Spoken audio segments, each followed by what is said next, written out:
Chapter 341. The Popular Prison. 6. Master, don't worry. Well, be careful, Fengzhan promised. Grandpa, you have to be careful too, Long Ruoxue said. Okay, let's split up. Long Qingtian nodded. Okay, let's go. As soon as Long Ruoxue finished speaking, thousands of beasts scattered and ran in all directions, and Long Qingtian and the others disappeared into thin air. Shuer, where are we going? Freak asked after Long Qingtian and the others as well as the beasts left. Of course to rob first, Long Ruoxue said matter-of-factly. She deliberately left Quill and Rise behind to help them rob. Hee, robbing is good. I like it. Freak smiled evilly and happily. Okay, Quill, go find where the good things are hidden in the City Lord's mansion, Long Ruoxue ordered. Yes, Master. Quill flew away after Rise cast an invisibility spell on him. He flew back a moment later. Master, I found it, Quill said excitedly. Hee, there were indeed many treasures in the City Lord's mansion. Quill, bring us there, Long Ruoxue ordered. Master, come with me. Rise then cast an invisibility spell on Long Ruoxue and Freak. After that, the two of them walked toward the treasury together. After arriving at the treasury, Long Ruoxue and Freak naturally robbed it unceremoniously. Then Long Ruoxue made a little mischief and left the words, "The Great Sage. Heaven's equal was here" before the two of them swaggered out of the treasury. After exiting the treasury, Long Ruoxue let Ball out. Ball, look for treasures, Long Ruoxue ordered. Okay, big sister. Ball closed his big eyes and sensed for a while before opening them again. Big sister, I feel something good in the northwest direction. Ball reported his findings to Long Ruoxue. Northwest? I wonder where it is. Freak, let's go take a look. Long Ruoxue said. Let's go. Freak pulled Long Ruoxue, and the two walked toward the northwest. Master, I knocked out another guard, Rise, who had been having a good time along the way, said happily while wagging his little tail. Amazing. Long Ruoxue caressed Rise's head and praised him. Alas, it seemed like my beasts are all bored to death. After receiving Long Ruoxue's praise, Rise worked even harder and knocked out anyone he saw. Big sister, this is the place. Ball pointed at a courtyard not far from them. Freak, this should be the courtyard of a certain young lady of the Zhu family. Let's go in and take a look. Long Ruoxue suggested. The environment here was quiet, and the courtyard was planted full of fresh flowers. It was definitely the residence of a certain young lady of the Zhu family. Okay, I hope it's not Zhu Furong's courtyard, Freak said with some disgust. Haha, it's better if it's hers. I'm just about to look for her. Long Ruoxue said with a light smile. Their other purpose for coming tonight was for Pig Furong. After the two humans and three beasts entered the courtyard, Ball flew directly toward the flower bed. After a while, he flew back, and his little paws were holding a small red flower. Big sister, this is for you. Ball handed the flower in his paw to Long Ruoxue, and then lay on her shoulder obediently. Long Ruoxue looked at the palm-sized red flower in her hand. This flower was an abnormally bright red that resembled fire. Moreover, the fragrance was very strong. But she didn't recognize this flower. Long Ruoxue sent the unknown flower into the bracelet and handed it to Qingju. Freak, let's go take a look over there. Long Ruoxue pointed at the room in the courtyard. Okay. Freak nodded, and the two humans and three beasts headed straight for the room. Before approaching the room, they heard strange sounds coming from inside. The two of them pressed their ears against the window. Other than some strange sounds, there were also voices coming from inside. Long Ruoxue and Freak pricked up their ears curiously to listen. In the room, a young man and woman were making love, doing the most primitive kind of exercise.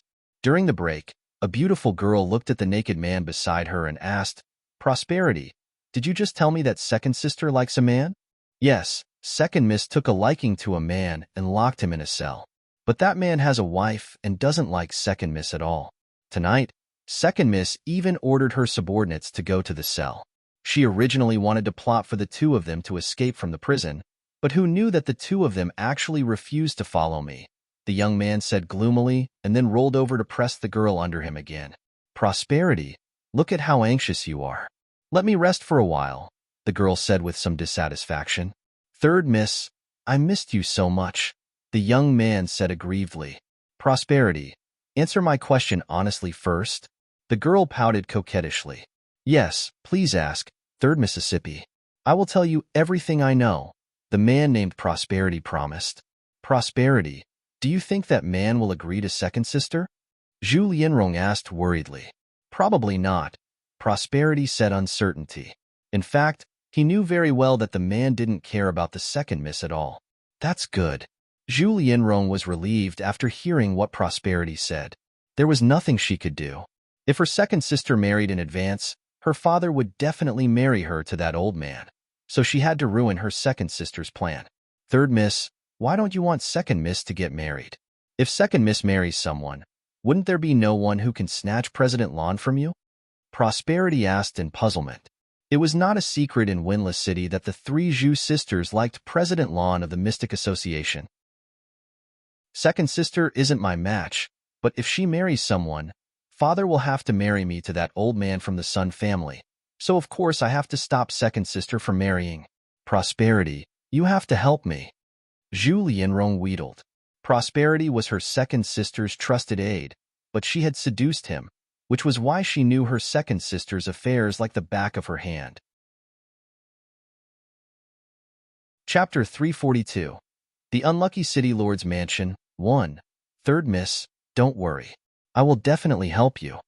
Prosperity immediately forgot about his master when he saw the beauty acting coquettishly. Prosperity, I know you're the best, Zhu Lianrong said happily.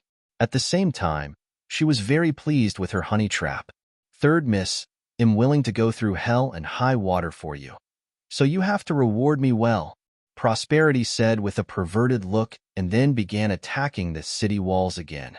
Outside the room, the pig sisters are quite friendly.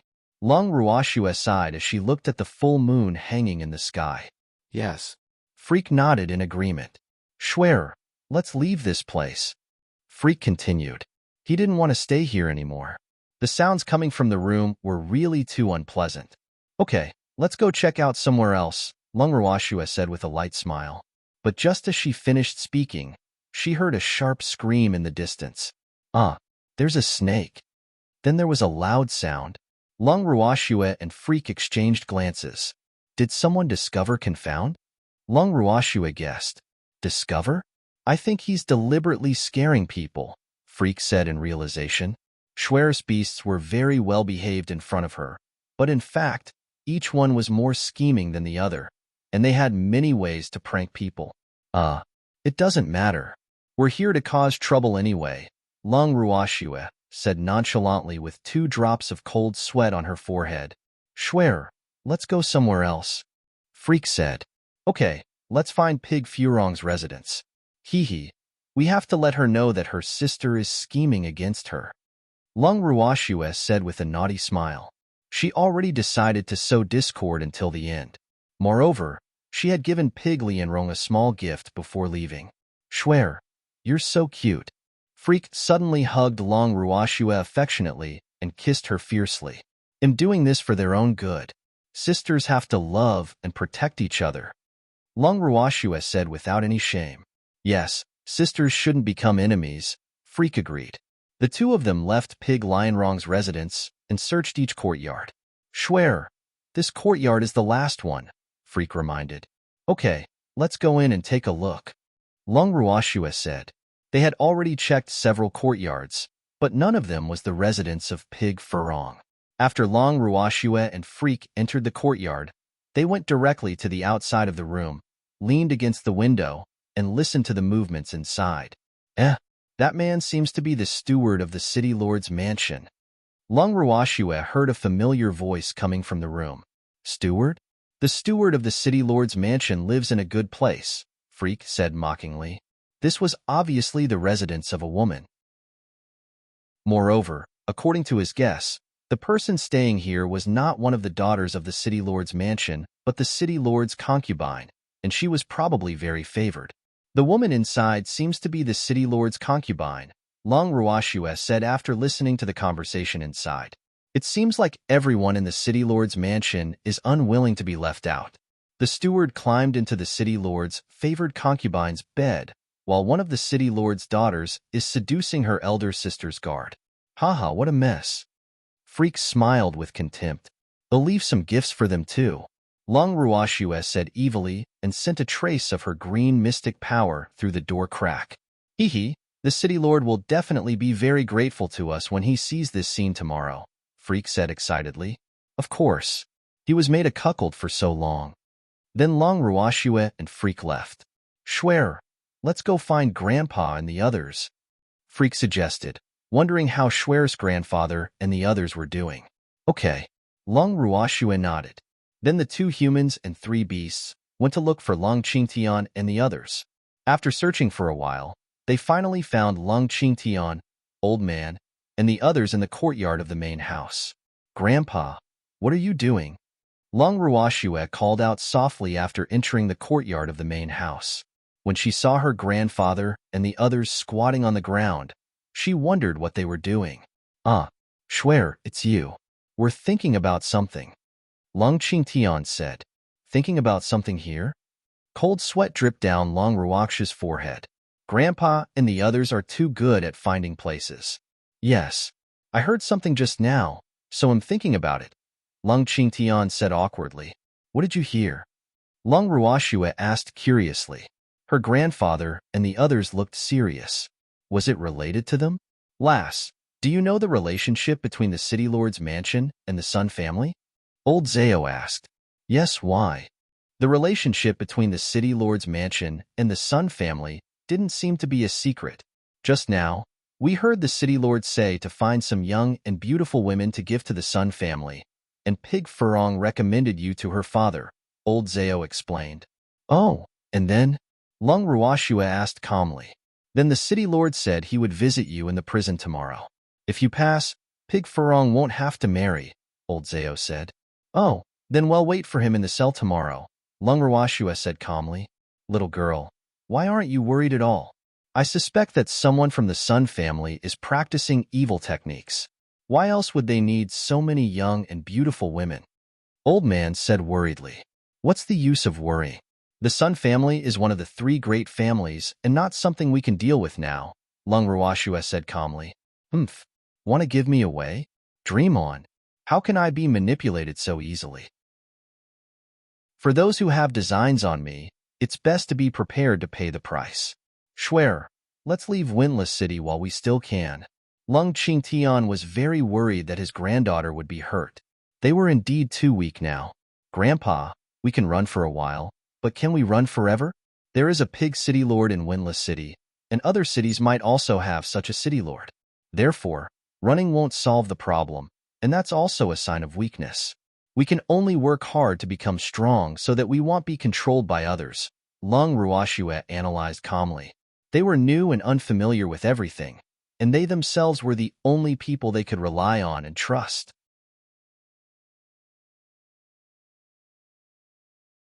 Chapter 343. The Unlucky City Lord's Mansion, 2.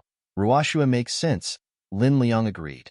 Grandpa, President Lon will arrange a place for us to stay after we settle the matter with the pig family. At that time, we will all enter seclusion.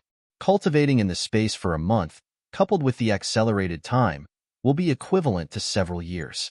Perhaps we can break through, Long Ruashue suggested. Okay, well listen to Schwer, Long Qingtian agreed. In fact, they were mainly following Schwer's opinions now. Grandpa, did you obtain anything? Long Ruashue asked curiously after settling the worries of Long Qingtian and the others. Lass, I've collected a lot of artificing materials, Old Zao said proudly. TCH, would you be able to take advantage if the pig family didn't have a pig that knew how to artifice? Old Man said with contempt. I don't care who the original owner of those materials is. They're mine once I find them, Old Zao said domineeringly. Stop arguing. By the way, do any of you know where Pig Furong lives? Long Ruashue asked helplessly. Yes. Lass, come with me, Old Zao said excitedly, eager to go. Long Ruashue and Freak soon arrived at Pig Furong's residence, under the lead of old Zhao and the others. After reaching Zhu Furong's residence, Long Ruoxue quietly sneaked into her room, knocked her out, and stored her in a pet ring. Shuer, what do you want to do with her? Freak asked curiously. You'll know then, Long Ruoxue smiled evilly, her face full of mystery. Grandpa, let's go. Long Ruoxue said to Long Qingtian and the others waiting in the courtyard after exiting the room. Then she summoned her beasts back. After all the beasts arrived, Long Ruoxue sent them back into the bracelet and left the city lord's mansion with Freak. Shuer, where are we going? Freak asked after leaving the city lord's mansion. This wasn't the way back to the cell. To the city gates. There are the most people there, Long Ruoxue said matter-of-factly. Oh. When they arrived at the city gates, Long Ruoxue summoned Quill. Freak, turn around. Don't look, Long Ruoxue said domineeringly. Yes, my wife. Freak turned around obediently. I can guess what Shuer wants to do with my eyes closed. Long Ruoxue took out a rope made of beast tendons, tied Pig Furong into a dumpling, and handed her to Quill. Quill, hang this thing at the city gates, Long Ruoxue ordered. Yes, master. Quill was a little disgusted. He grabbed one end of the rope with his claws, flew into the air, and found a good spot to hang Pig Furong. At this moment, the guards guarding the city gates didn't expect one of the city lord's daughters to be hanging above their heads, naked. After doing all this, Long Ruoxue and Freak returned to the cell openly. Freak, take this appearance-changing pill. Long Ruoxue took out 2 appearance-changing pills and gave one to Freak as soon as they entered the cell. She took one herself. Alas, she didn't want her grandfather to worry. Okay, Shuer, let's sleep for a while. There will be a good show tomorrow, Freak said after taking the pill. Then let's sleep for a while. Well, wait for the city lord to visit tomorrow, Long Ruoxue said with a light smile. Yes, how dare he have designs on my woman? He's dead meat, Freak said hatefully. Then he lay on the recliner with Long Ruoxue in his arms. The next morning, Shuer, why are you beating me up?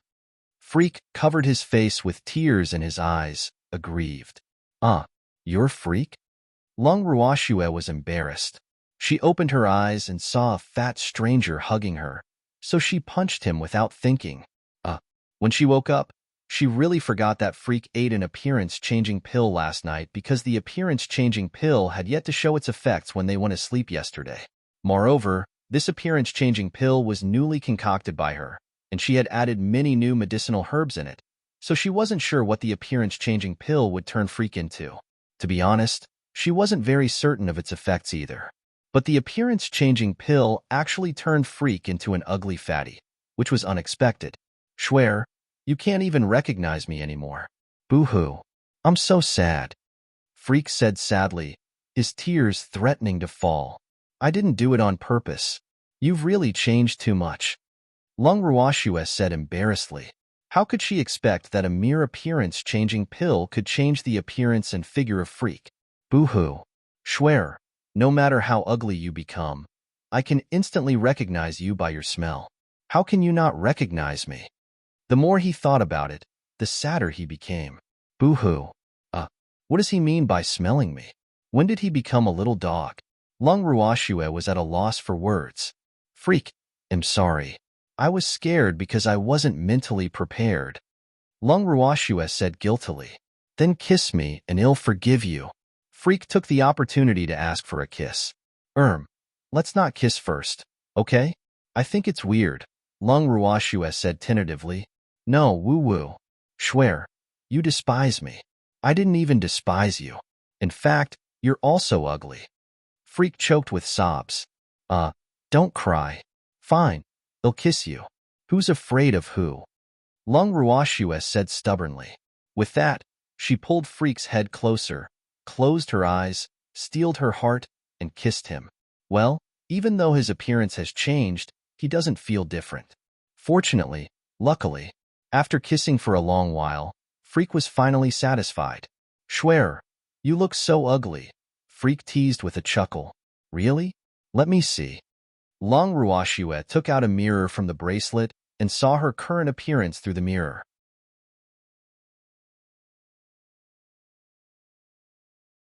Chapter 344. The Unlucky City Lord's Mansion 3. Damn. Is this me? Freak made an understatement. Her current appearance wasn't something that could be described with the word ugly. In the mirror, her skin was yellow, her hair was dry, and her facial features weren't straight. Her mouth was crooked, one of her eyes was big, the other was small, her nose was red, and her body was a little swollen. In short, she was a woman too ugly to be called merely ugly. Freak, I've troubled you, Long Ruoxue said very sincerely to Freak after admiring her appearance. It's okay. I don't mind. So you can't despise me either.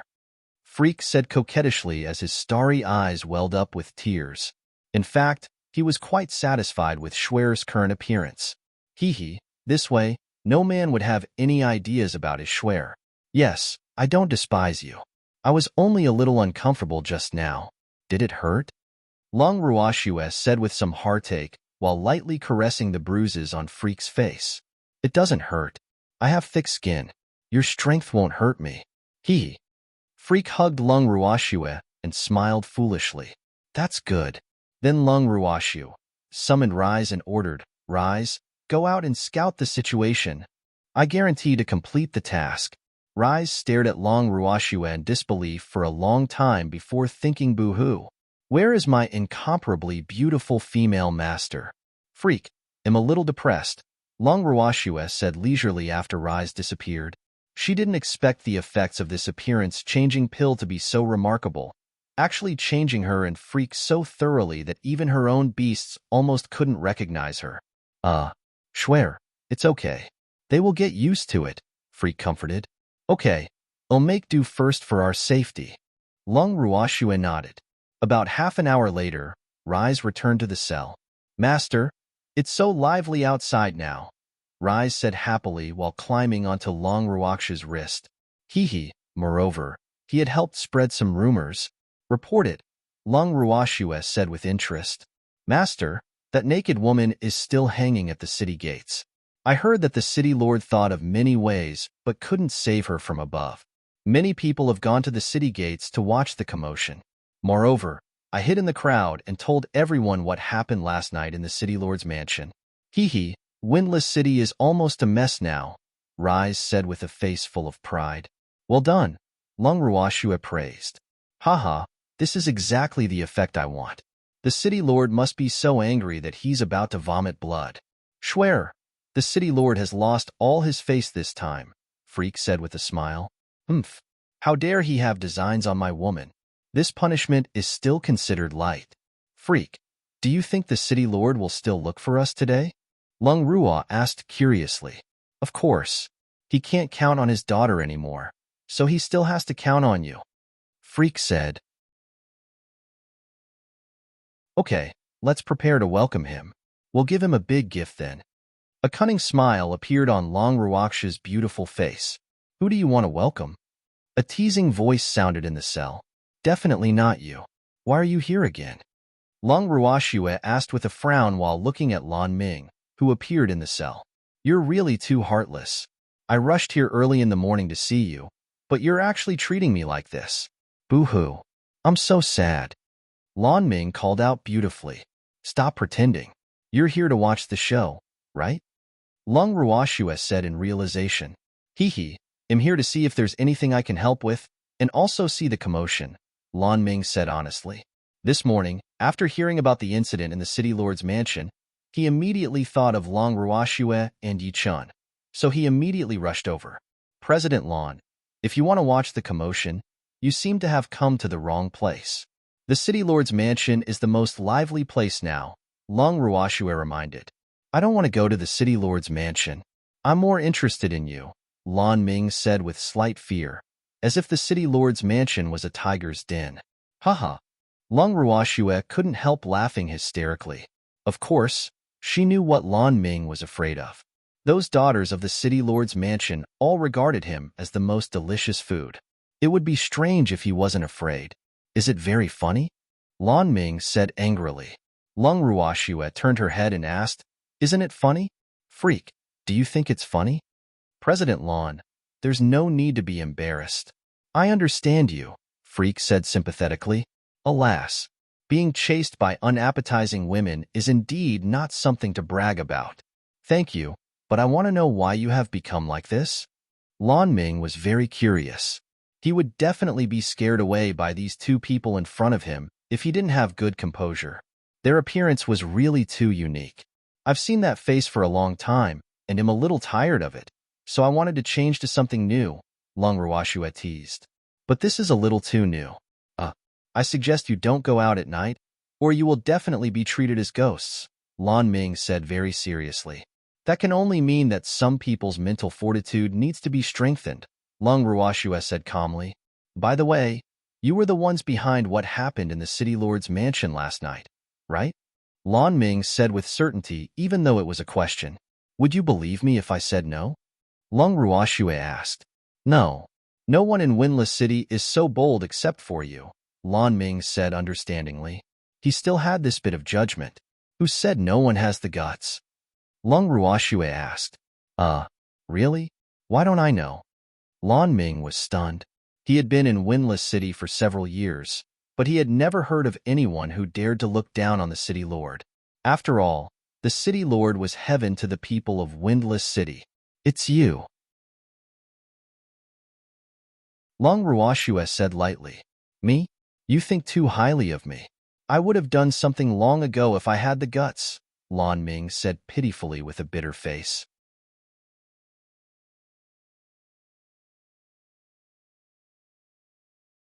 Chapter 345. The Unlucky City Lord's Mansion. 4. President, don't pretend to be pitiful. Your acting skills are too lousy, Long Ruoxue said disdainfully. According to her guess, the reason why Lan Ming didn't take action against the city lord's mansion was not that he didn't dare to, but that he didn't care for it. After all, with Lan Ming's status, a small city lord's mansion was nothing. Alas, can you not be so shrewd? You're right.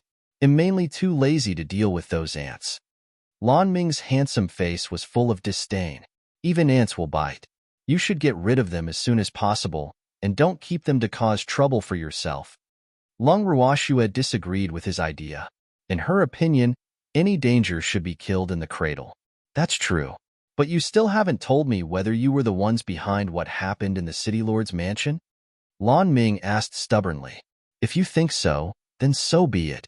Long Ruoxue said ambiguously. Hee, it would be impossible to get an accurate answer from her mouth. Are you giving me a tongue twister? Lan Ming was speechless. This girl was really too difficult to deal with. Alas, forget it. He wouldn't ask. No one else would dare to do this except them anyway. President Lan, you have to uphold justice for us when the city lord comes. Long Ruoxue suddenly said pitifully when she heard footsteps in the distance. Don't worry. I will definitely uphold justice for you, Lan Ming said cooperatively. President Lan, why are you here? A strong voice sounded in their ears as the footsteps approached. Our association's mystics were arrested by your second miss. As the president, how can I not come? Lan Ming snorted coldly. What? They are mystics? Zhu Binghuan was shocked and felt that something was amiss. He knew very well that the people locked in the cell were the people his daughter mentioned, and he was here for these two people today. What? Sir City Lord, don't you believe me? Lan Ming glanced at Zhu Binghuan coldly. Zhu Binghuan wiped the cold sweat off his forehead and said with a smile, President Lan, that's not what I mean. I just felt that I couldn't feel the aura of mystics on them, so I was a little curious. You're only a spiritual deity, yet you still want to feel the aura of mystics. What a delusion. You're daydreaming, Lan Ming said without giving him any face. If mystics couldn't hide their auras and allowed spiritual deities to sense them, they would be failures. President Lan, that's not what I mean. What I mean is that many mystics like to release their auras, so, Zhu Binghuan explained fearfully. City Lord Zhu, have you seen a true mystic powerhouse? Mystics who can become powerhouses are very low-key. Those that like to be smug can only be considered trash, Lan Ming said disdainfully. President Lan is right. Zhu Binghuan braced himself and agreed, but he couldn't help cursing in his heart. Damn, you're a powerhouse, so of course you don't care about ordinary mystics. But those mystics are already considered powerhouses in our eyes. Are you the people my daughter arrested because you stole her jewelry? Zhu Binghuan changed the topic and turned his gaze to the two people in the cell. But what he saw almost scared him out of his wits. Damn, where did these ghosts come from? They purely want to scare people. He had lived for dozens of years, but this was the first time he had seen people so ugly and unique. It was too shocking. Seeing the two people hugging each other in the cell, he deeply doubted his daughter's eyesight. Damn it, even if you don't want to marry that person from the Sun family, you don't have to find someone so ugly. Do you want to scare him to death? What was more infuriating was that Furong actually dared to recommend her to him, saying that the woman was a drop-dead gorgeous beauty. She made him think about her the entire night. In the end, he hurriedly settled the mess in the mansion this morning and then immediately rushed to the cell. However, not only did he not see any shadow of the beauty, but he even saw the ugliest woman in the world. What was even more unacceptable was that these two were actually mystics. Boo-hoo. Heaven is really too unfair. Such ugly people can actually become mystics. City Lord Pig, have you heard of mystics who steal? Lung Ruoxue questioned coldly. This? Zhu Binghuan was at a loss for words. Mystics had incomparably noble statuses on the boundless heaven continent. Therefore, he had really never heard of any mystic stealing. City Lord Pig, the public security of your wintless city is really too poor. Not only do you throw things away, but you also casually arrest people, Freak added. Yes, City Lord Pig. You have to give our Mystic Association an explanation for this matter. Lan Ming also joined in the fun. I think this should be a misunderstanding. I'm really sorry, you too. Zhu Binghuan felt cold sweat flowing down his back after hearing what Lung Ruoxue and the others said. Alas, his greatest wish now was that this matter could be reduced to a small matter. He didn't dare to provoke the Mystic Association after all. Boo-hoo. Do you think everything will be okay just because of a misunderstanding? Lung Ruoxue said indifferently, her eyes flashing with a terrifying light. That's right. We were wronged by your city lord's mansion and suffered serious mental damage, so you have to give us a satisfactory explanation. Otherwise, we will stay in this cell. Freak echoed. Zhu Binghuan was speechless. He couldn't help thinking, are these two going to rob me? You want an explanation from me? I was nearly scared shitless by you. Who should I ask for an explanation from? President Lan, what do you think? Zhu Binghuan turned his gaze to Lan Ming helplessly. Don't look at me. I can't solve this matter, Lan Ming declined. Hee, we were wrong to have wronged you too. Please state your requests. As long as I can do it, I will. Zhu Binghuan had to smile obsequiously at Lung Ruoxue and Freak since Lan Ming was unwilling to help.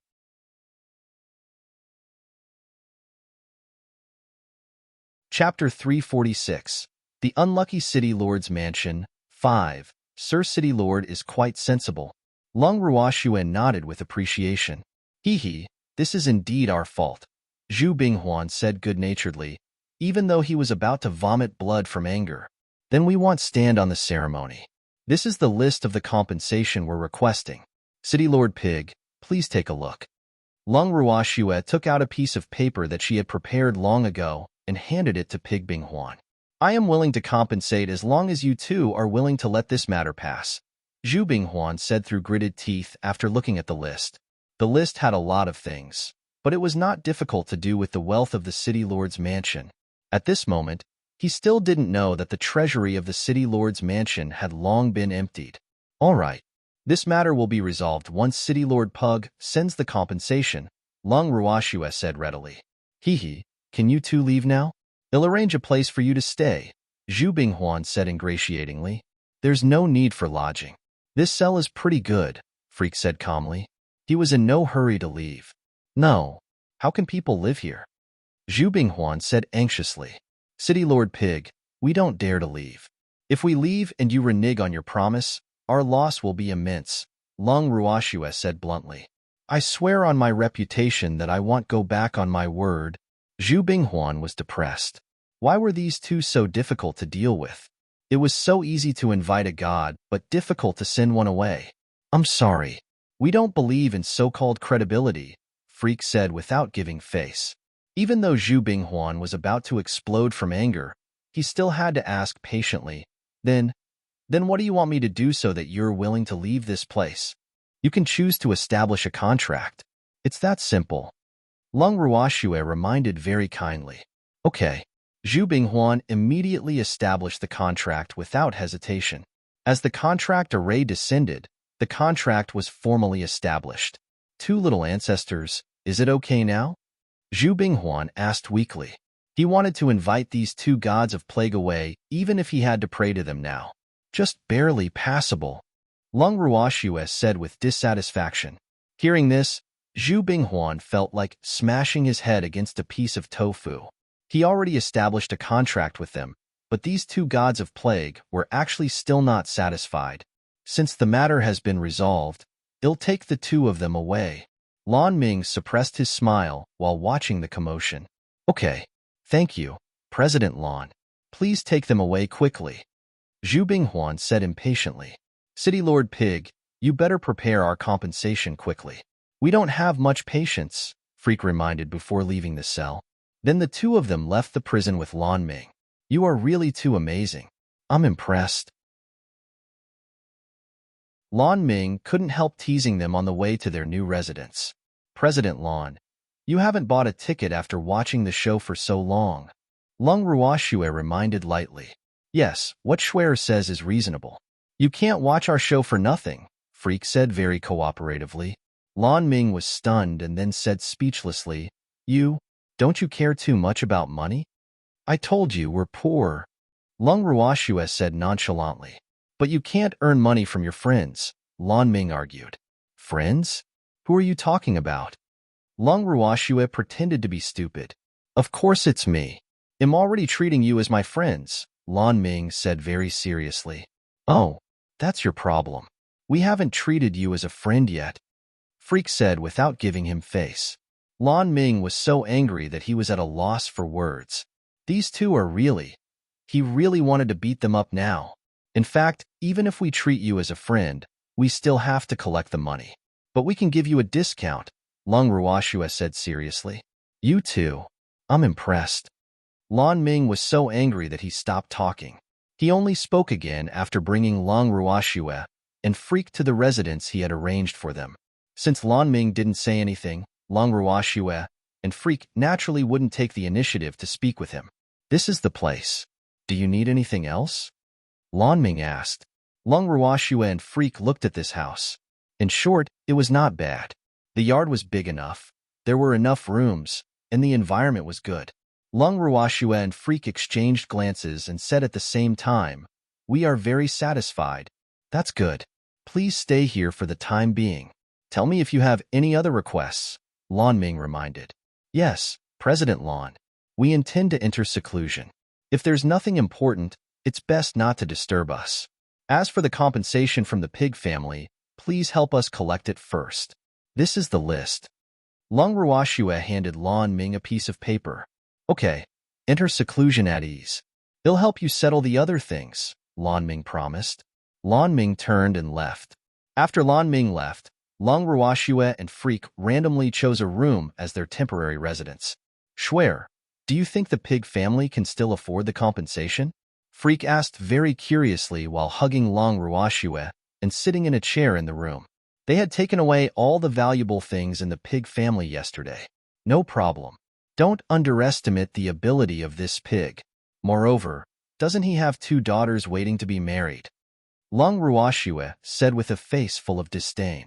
Much of the money in the pig family was earned by women for him. Haha, Schwer, looks like what happened this morning has already left him in a terrible fix. I'm really looking forward to seeing his expression when he sees all the wealth that he has accumulated for many years is gone. Freak smiled mischievously. What's so difficult about that? We'll know if we go take a look. Lung Ruoxue said eagerly. Hee, let's go now. Freak suggested. Lung Ruoxue nodded and summoned Quill from the bracelet. The two of them and the beast headed straight for the city lord's mansion.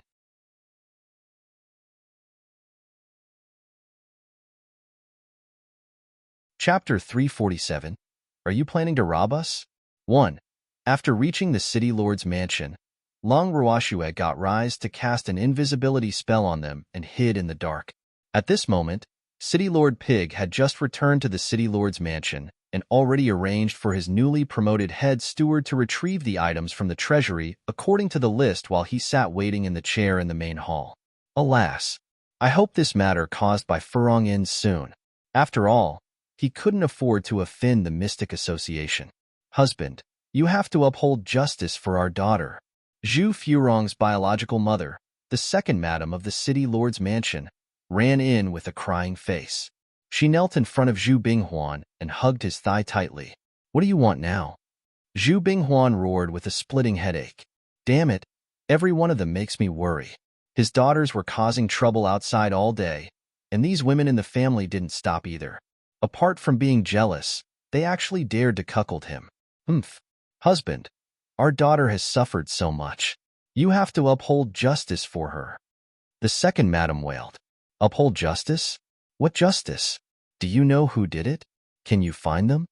Zhu Binghuan roared angrily. Damn, these troublesome women really think I'm omnipotent. Husband, Furong suspects that it was the 2 people she captured.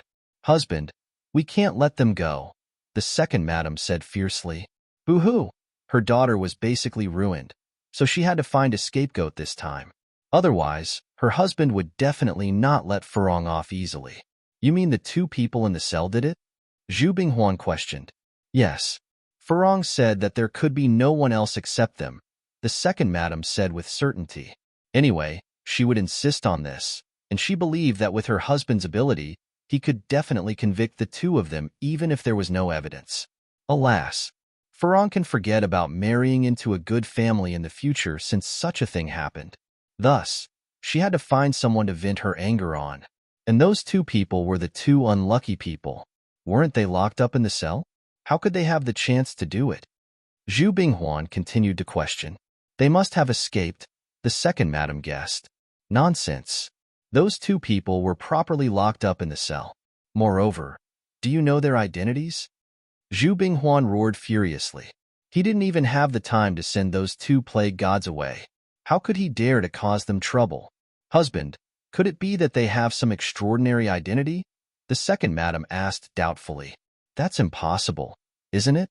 Furong said that they're just ordinary commoners. Moreover, they don't seem to have any background. Those 2 are from the Mystic Association. The Mystic Association. Do you dare make them into scapegoats? Zhu Binghuan roared. What a pig's head.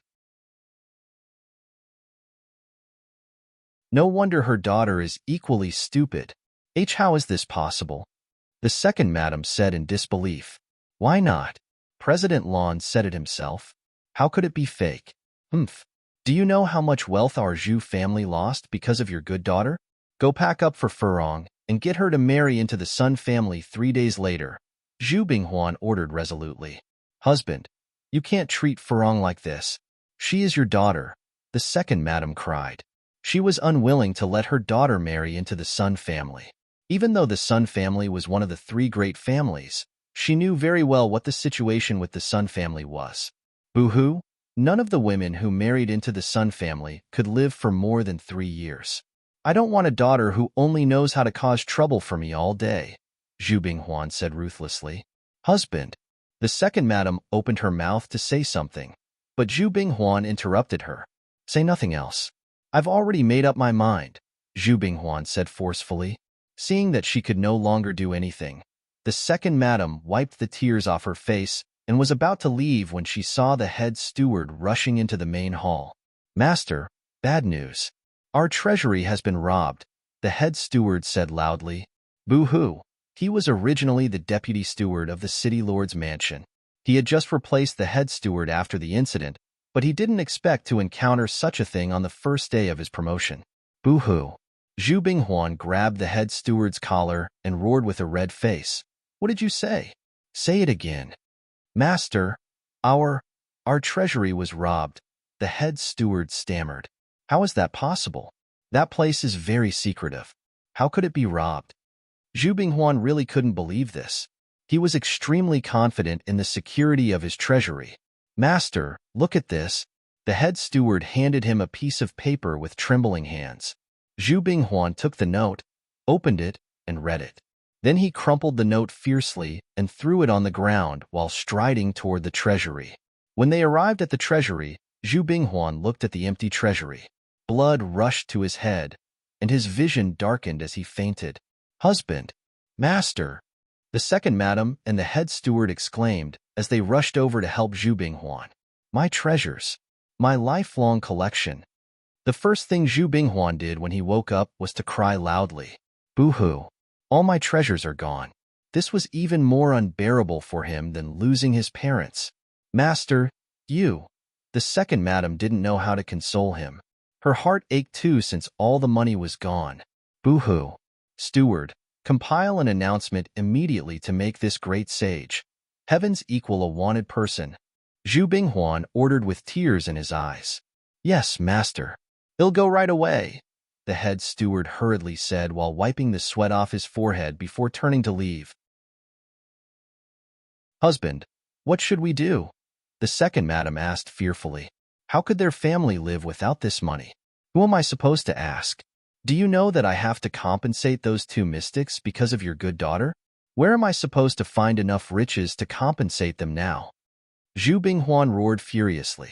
What a bunch of incompetent women. Boo-hoo.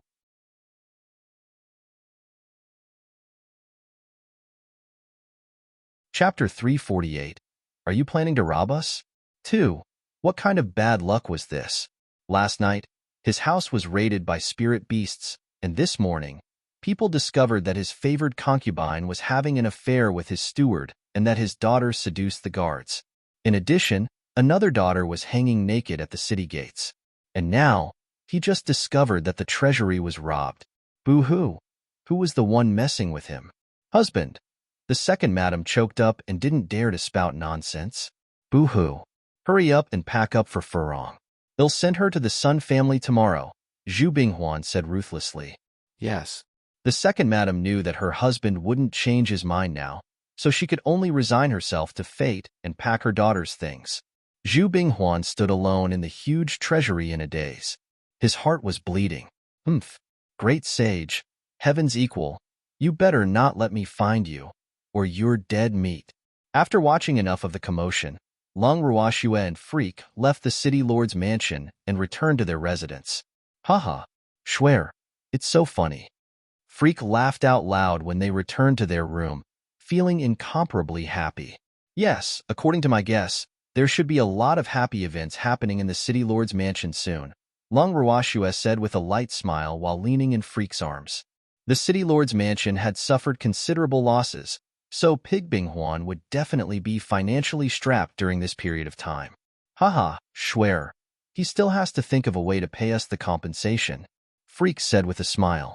Yes, Freak. Let's enter seclusion today, Long Ruoxue said with a nod. Okay. Long Ruoxue brought Freak into the bracelet. Lung Qingtian and the others, who were waiting for them, were shocked when they saw them. Heavens! Where did these ghosts come from? Lass, can you not be so scary? Old Zao said exaggeratedly while clutching his chest. Even though they were already mentally prepared, the appearance of the girl and Brat Yi was really too shocking now. It was impossible for them to guard against them. Schwer, are you Schwer? Long Qingtian rubbed his eyes in disbelief. Grandpa, of course it's me. 2 drops of cold sweat dripped down Long Ruoxue's forehead. Boo-hoo. Grandpa actually can't even recognize me anymore. Schwer, you will be very safe with such a getup. Lung Qingtian thought for a long time before he came up with something less rude. Alas, if this appearance isn't safe, then I will truly have to suspect the aesthetics of the men in this world, old man teased. Lin Liang stared at Long Ruoxue and Yi Chun for a long time. Finally, he said, Give me one. I want to change my appearance too. I'll give each of you one. Long Ruoxue gave each of them a pill. Hee, she and Freak couldn't be the only ones who changed their appearances. Moreover, she was also a little curious about what the others would look like after taking the appearance-changing pill. Lung Qingtian and the others took the pills and put them in their mouths at the same time. Grandpa, This pill will take effect an hour later, Long Ruoxue explained. Oh, then let's wait for an hour, Long Qingtian said with interest. An hour later, the appearance-changing pill took effect. Long Ruoxue watched helplessly as her grandfather went from a tall and handsome middle-aged man to a short and thin little old man. Moreover, he was an incomparably ugly little old man. As for the short old Zhao, he became taller. Old Man and Lin Liang were also very different from their original selves. If she didn't know that the people in front of her were them, she wouldn't have recognized them at all. Hee, this new appearance-changing pill was really too magical. Swear, how long will this appearance-changing pill last? Lung Qingtian looked at his new appearance and was completely depressed because it was really too ugly. Boo-hoo. 3 months. Lung Ruoxue said after some thought. Really? So long. Lung Qingtian frowned. Boo-hoo. He couldn't even take it for a day. Haha. Grandpa, don't worry. This appearance-changing pill has an antidote. Lung Ruoxue teased happily. Hee, I didn't expect Grandpa, a big man, to care so much about his appearance. Oh, that's good. Lung Qingtian was relieved to hear his granddaughter's words. Ruoxue, your appearance-changing pill is really amazing. Lin Liang exclaimed. This was much better than ordinary appearance-changing pills. Ordinary ones could change the appearance at best, but not the body shape, so people especially familiar with them could still recognize them. But this small pill even changed the body shape. Even people they were familiar with couldn't recognize them. This was really a necessity for escaping. Yes, in the future, no one will know that we're the ones doing bad things as long as we take an appearance-changing pill. Hee. Lung Ruoxue said with a naughty smile. Lung Qingtian and the others were at a loss for words upon hearing this. This girl was actually addicted to doing bad things. But doing bad things really felt good. Grandpa, City Lord Pig is looking for the great sage. Heavens equal all over the world now. Lung Ruoxue teased. Little girl, who is this great sage? Heavens equal? Will there be any trouble if you push the blame onto him? Old Man said worriedly. And he couldn't help thinking, does little girl have a grudge against that great sage? Heavens equal? Why else would she make him the scapegoat? The great sage, Heavens equal, is actually just a person I made up. There isn't someone like that in this world. Lung Ruoxue explained with 2 drops of cold sweat dripping down her forehead. Oh, that's good. Old Man was relieved. Grandpa, I've already promised President Lon to participate in the Mystic Association's competition in a month. Moreover, the rewards for the competition are very generous, so we should take advantage of this month to cultivate diligently and strive to attain all the rewards. Lung Ruoxue said.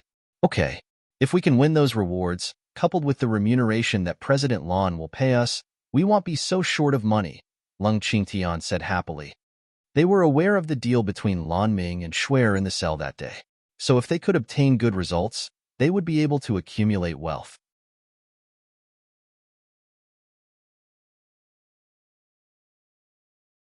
Chapter 349. Are you planning to rob us? 3. Grandpa, let's enter seclusion from today onward. I've already spoken with President Lon. There should be no one disturbing us, Lung Ruoxue said. Okay, let's try to break through. Lung Qingtian walked toward his residence and prepared to enter seclusion as soon as possible. Lin Liang and the others also dispersed. Qingju, Lung Ruoxue called out softly to the void. Big sister. Qingju appeared. Qingju, everyone plans to enter seclusion for a month. If there's anything important, wake me up. If not, wake us up a month later, Lung Ruoxue ordered. Okay, big sister, Qingju answered. After settling everything, Lung Ruoxue walked into the purple bamboo house with Freak. A month passed by quickly. Lung Ruoxue and the others in the Heaven and Earth bracelet absorbed the rich spiritual energy in the space day and night. Everyone gained a lot. While cultivating, Lung Ruoxue vaguely felt that she was about to break through, so she opened her eyes. She looked at the time. It had actually been a month. Time really passed quickly. During this month, she had absorbed a lot of spiritual energy and converted it into mystic power. Now, The mystic power in her body had roughly accumulated to about a third. It wasn't a lot, but breaking through to elementary mystic wouldn't be a problem. But it would probably take a long time if she wanted to break through the fourth level of the heaven-defying art. Moreover, after breaking through the fourth level, her strength would be equivalent to the great mystics of this world. After breaking through the fifth level, her strength would be equivalent to the mystic supremacies of this world. Only at that time would she become a true powerhouse of this world, and her natal flame would also be close to perfection. Schwer, you're awake? Freak was overjoyed when he opened his eyes and found that Schwer woke up earlier than him. I just woke up. You are going to break through? Long Ruashue said while looking at Freak. Yes, Schwer. We can all break through and become elementary mystics before the competition, Freak said.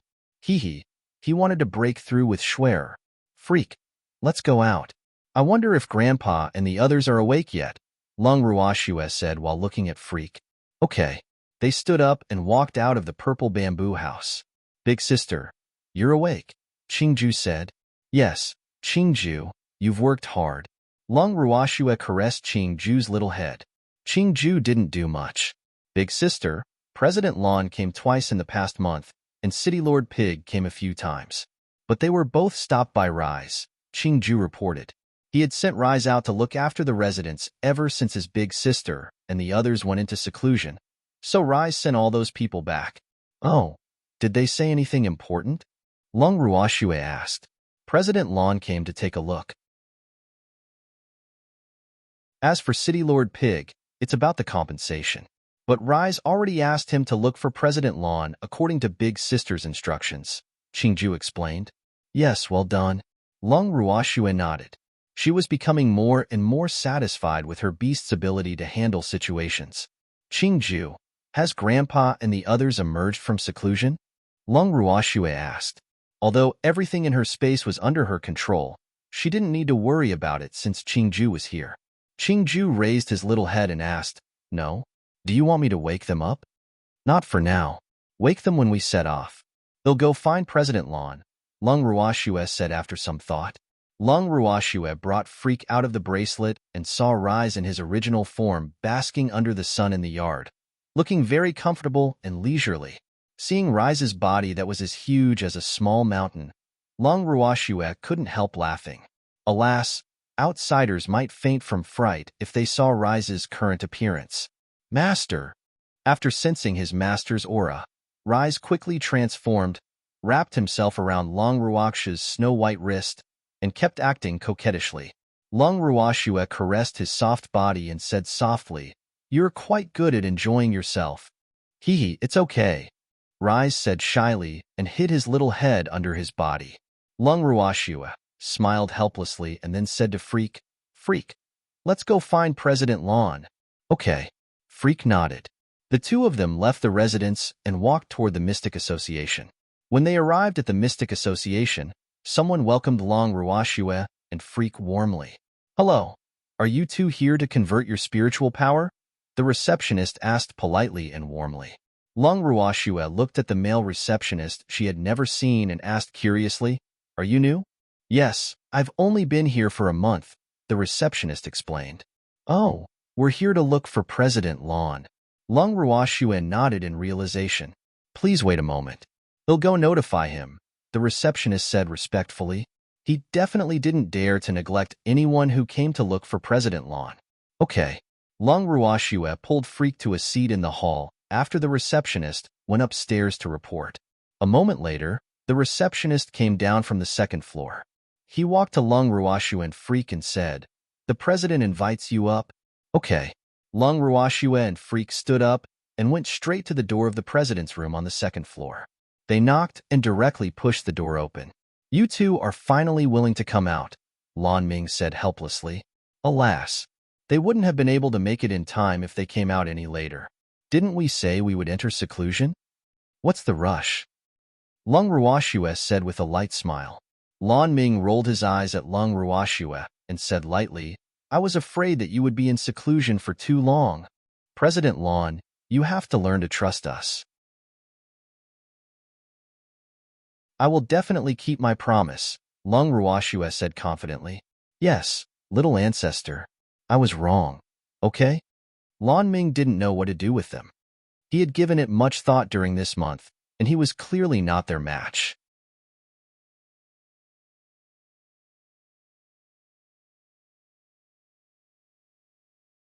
Long Ruoxue took the ring, casually scanned it with her divine sense, and sent the ring into the bracelet for Qing Ju to handle. President Lan, has anything major happened in the past month? Long Ruoxue asked curiously. Lan Ming raised his eyebrows and said mockingly, the city lord's mansion married 2 daughters in a row. I wonder if that's considered a big deal? This is a big and happy event for the city lord's mansion, but not for me. Long Ruoxue said calmly.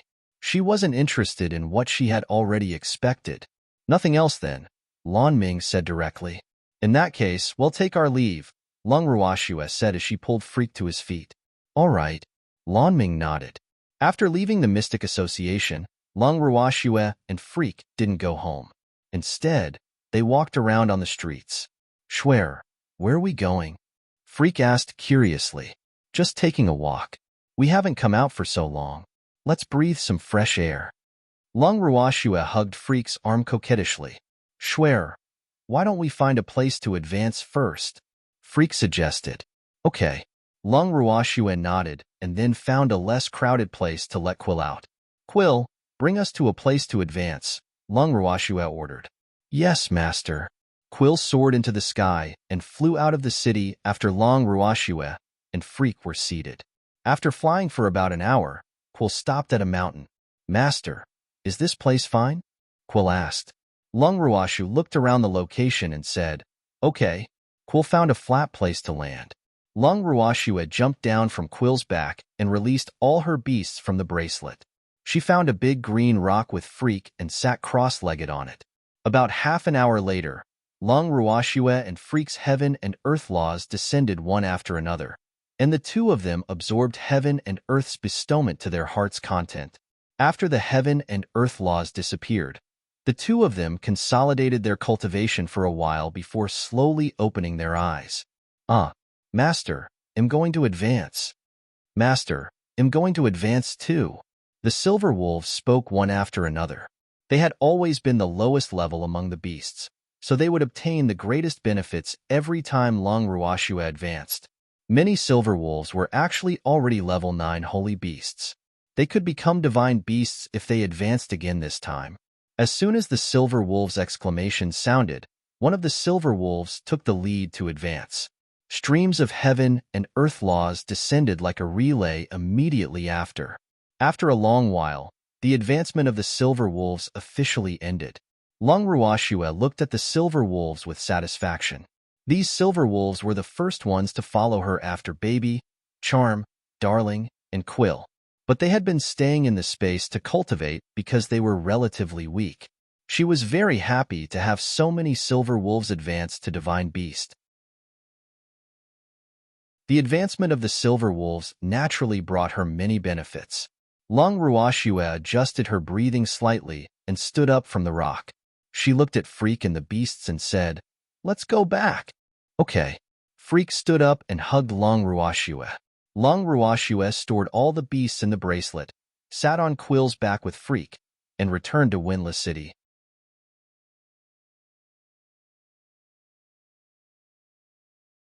Chapter 351. Are you planning to rob us? 5. After returning to Windless City, Quill descended in their yard. Long Ruoxue and Freak jumped off Quill's back and entered the bracelet. Qing Ju, wake Grandpa and the others up. Long Ruoxue ordered directly into the void. Okay, big sister, Qing Ju answered. A few minutes later, Long Qingtian and the others emerged from their residences with smiles on their faces. Grandpa, looks like you gained a lot, Long Ruoxue said in realization. Haha, Schwer, Grandpa can advance now. Long Qingtian laughed happily. Me too, Lin Liang said. Me too, Old Man said, unwilling to be outdone. Lass, I can also advance to spiritual deity, Old Zao said happily. Cultivating in the space for a month was equivalent to several years outside. What a great harvest. Ruoxue, we can as well, Feng Jing and the Feng family's first elder said at the same time. That's great. go outside and advance together, Long Ruoshue said happily. These old men were the strongest among the group apart from the beasts. Their advancement was absolutely like adding wings to a tiger for her. Moreover, she believed that it wouldn't be long before her elder brother, Big Brother Feng, and the others advanced. Okay. The old men nodded together. Long Ruoshue brought Freak and them out of the bracelet. Grandpa, we will go to Carefree City to participate in the competition the day after tomorrow, Long Ruoshue said to Long Qingtian and the others after getting out of the bracelet. So soon? Long Qingtian was a little surprised. They had just emerged from seclusion. Yes, we saw Lan Ming just now, Long Ruoshue explained. Lass, where are we going to advance? Old Zao couldn't help asking. You'll know when we get there. Come on up, Long Ruoshue said as she sat on Quill's back. Quill, go back to where we were just now, Long Ruoshue ordered after everyone sat down. Yes, master. Quill flapped his enormous wings, flew into the sky, and gradually disappeared into the distance. An hour later, they arrived at their destination. Grandpa, advance here, Long Ruoshue said. Okay. Long Qingtian jumped off Quill's back, found a place to sit cross-legged, and quietly waited for the heaven and earth laws to descend. After a while, heaven and earth laws arrived as expected. 2 hours later, Long Qingtian and the others all completed their advancement. Old Zao, Feng Jing, First Elder, when do you intend to convert your spiritual power? Long Ruoshue asked the three of them. Will there be enough time if I convert now? Old Zao asked worriedly. Of course, he wanted to become a mystic as soon as possible, but they were leaving the day after tomorrow, and he was afraid that there wouldn't be enough time. There should be time. Why don't we go to the Mystic Association and ask Lan Ming? Long Ruoshue suggested. All right, let's go quickly then, Old Zao urged.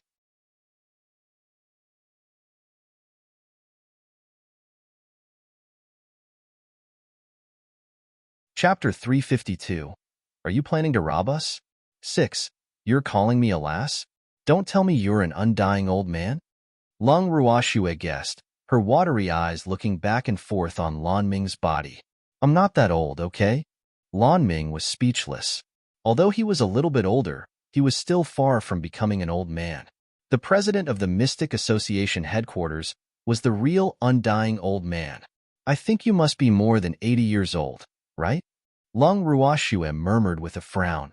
Damn lass, I'm not that old. Lan Ming fell to the ground with a plop after hearing what Long Ruoshue said.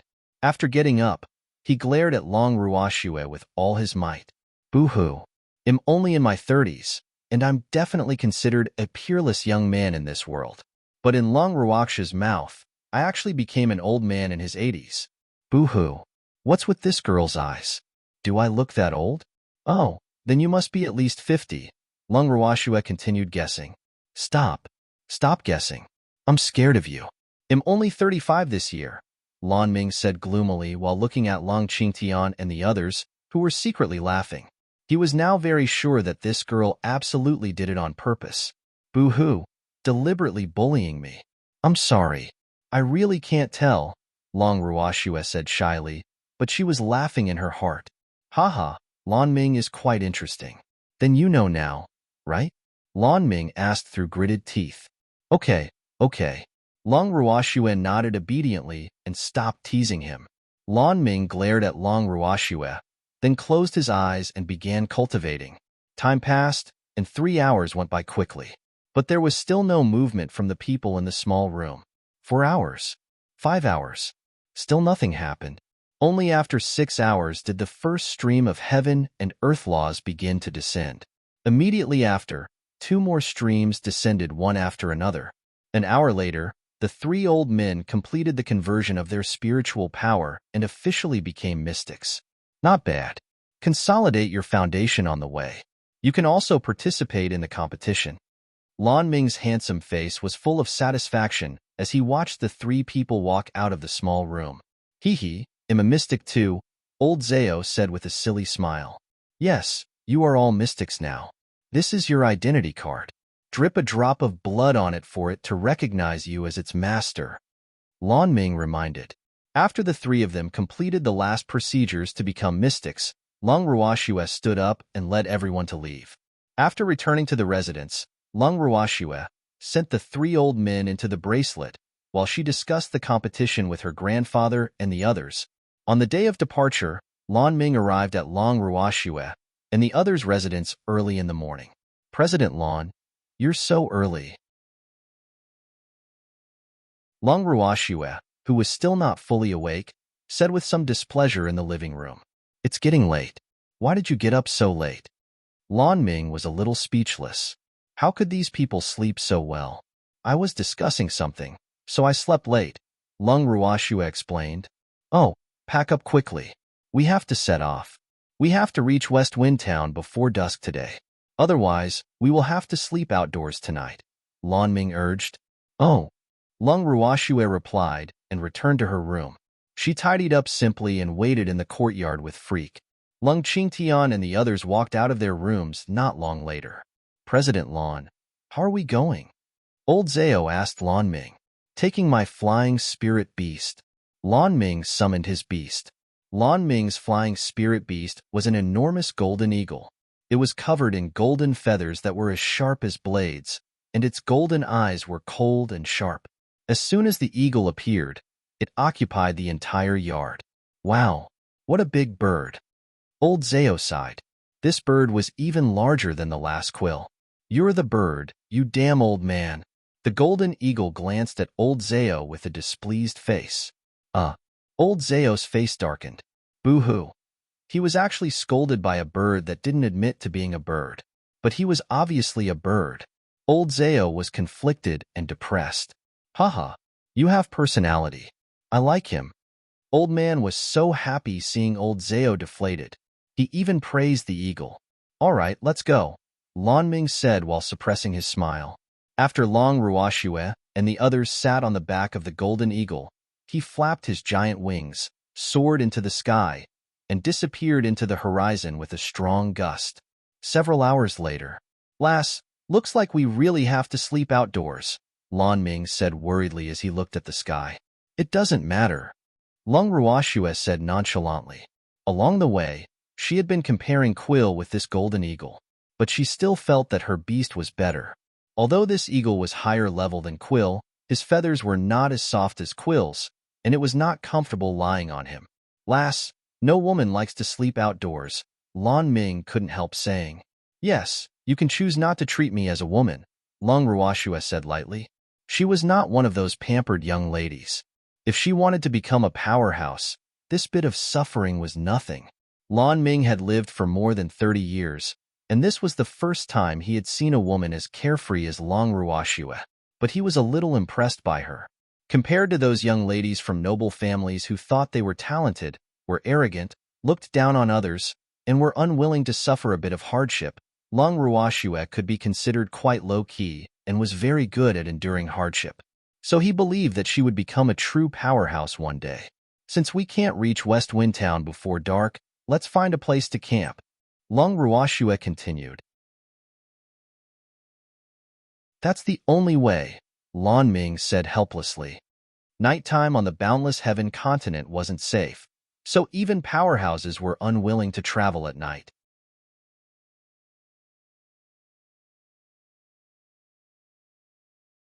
Chapter 353. Are you planning to rob us? 7. Jin Hui, let's find a place to camp, Lan Ming said to his beast. Yes, master. Jin Hu's huge golden eyes looked into the distance, and then he chose a wide place to land. Lung Ruoxue and the others jumped down from Jin Hu's back. They set up the tents and started a fire to prepare dinner. What are you doing? We're in the wilderness now. Lan Ming was a little dumbfounded while watching Lung Ruoxue take out piles of food from her ring and place them on spread-out paper. Of course we're eating. We can't treat our stomachs badly in the wilderness, Lung Ruoxue said matter-of-factly. They just dealt with it casually at noon, so of course they had to have a good meal tonight. But there's no need to be so exaggerated. Can we finish all this food? Lan Ming was a little scared. In his opinion, all this food was enough for 20 people. You'll know when the time comes. Hurry up and help. Otherwise, there won't be any food later, Lung Ruoxue half-ordered. Oh, Lan Ming answered, and hurriedly walked over to help. When it was time to eat, Lan Ming realized that these people actually had enormous appetites. But the food was really delicious. He thought he had eaten all sorts of delicacies, but he had never eaten such delicious grilled meat and grilled fish. Were his chef's culinary skills too poor, or did he not eat anything really delicious? He was lost. So full. After dinner, everyone was too lazy to move. They simply lay down and stopped moving. Haha, so many fat sheep. Suddenly, arrogant laughter sounded in everyone's ears. Lan Ming was shocked. Oh no, could something I was afraid of come? The reason the nights on the boundless heaven continent were not safe was all because of the most notorious bandits on the continent. Many of these bandits were powerful mystics. In addition, there were a lot of them. So many powerhouses would rather not travel at night than run into them. Lying in Freak's arms, Long Ruoxue raised her eyes slightly and glanced at the bandits who appeared out of nowhere. There were at least several hundred bandits in front of her, and most of them were actually mystics. The leader was at least a great mystic, but because he hadn't released his mystic power, she couldn't see his level. Are you planning to rob us? Long Ruoxue asked lightly. The leader of the bandits didn't say anything, but a small lackey rushed forward to speak. Isn't it obvious?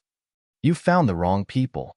We're very poor, Long Ruoxue said pitifully. No money? Then we can sell that man. He can be exchanged for a few coins with his looks. As for you ugly monsters, forget it. Just kill them. Another person pointed at Lan Ming. Haha. Long Ruoxue couldn't help laughing. Where did these bandits come from? They're so funny. They actually want to sell the president of a mystic association branch. Hee. I wonder where they want to sell Lan Ming? She was a little curious. Say that again. Lan Ming roared furiously when he heard that these bandits actually wanted to sell him. Since you don't have money, we'll have to sell you for money, the bandit said recklessly. Lan Ming turned his head and said to Long Ruoxue, Lass, I can't take it anymore. Oh, go on then. They'll cheer for you. Long Ruoxue pretended to be stupid. Lass, are you so disloyal? Lan Ming asked pitifully as several black lines rolled down his forehead. What can I do? I'm weak, and my life is important. Old man, you can count on yourself. Long Ruoxue smiled lightly, her eyes full of teasing. Lass, you can't do this. You can't deal with the leader, but you can deal with these small fries, Lan Ming reminded. The bandit leader was actually a mystic monarch. Alas, a mighty mystic monarch is actually a bandit. I really don't know what he's thinking. Long Ruoxue looked up at the bandit leader. This leader was in his early 30s, tall, handsome, resolute, and had an extraordinary aura. Why would such a person be a bandit? She really couldn't understand. Long Ruoxue glanced at Lan Ming lightly and said lightly, Just leave the small fries to the spirit beasts to deal with. I'm too full and don't want to move. Lass, you have to exercise even more after eating, Lan Ming advised. He couldn't tell whether Long Ruoxue was joking or serious now. He was confused by this little girl. Old man, you can do it. You must have confidence in yourself, Long Ruoxue encouraged. There are too many of them, Lan Ming said with a slight headache. The dense group of bandits seemed to have at least a few hundred people. Were they planning to take turns fighting? Don't be scared. At worst, they'll lend you old Zao, Long Ruoxue said very kindly. Lass, even you can't do it, let alone an old man like me. Spare me. Old Zao said hurriedly. Boo-hoo. How could he be a match for these bandits? Wasn't this killing him? Old Zao, you have to grasp the opportunities that the little girl gives you. It's up to you whether we can live or not. Old man covered his mouth and smirked. Damn old man. Scram to the side. Old Zao roared furiously. Haha. Long Ruoxue couldn't help laughing again.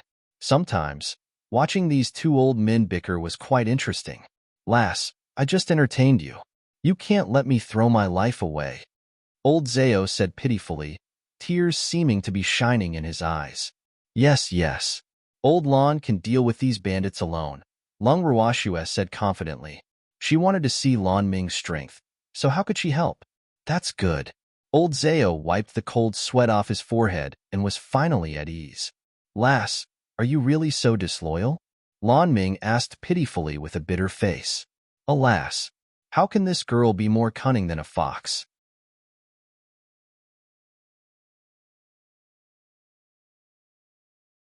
Chapter 354. You are so ugly, 1. Yes.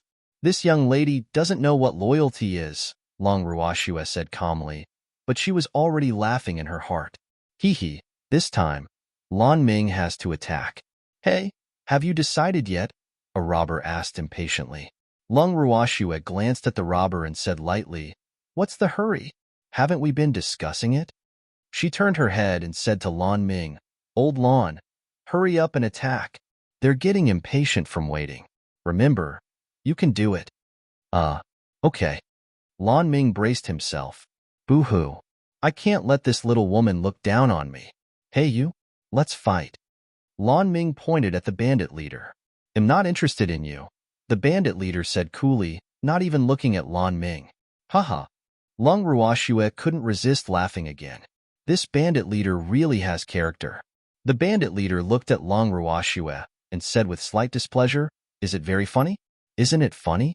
Long Ruoxue asked. It's not funny at all, the bandit leader said very seriously. Long Ruoxue looked up and down at the bandit leader and finally gave a very neutral evaluation. You have no sense of humor. Yes, I know.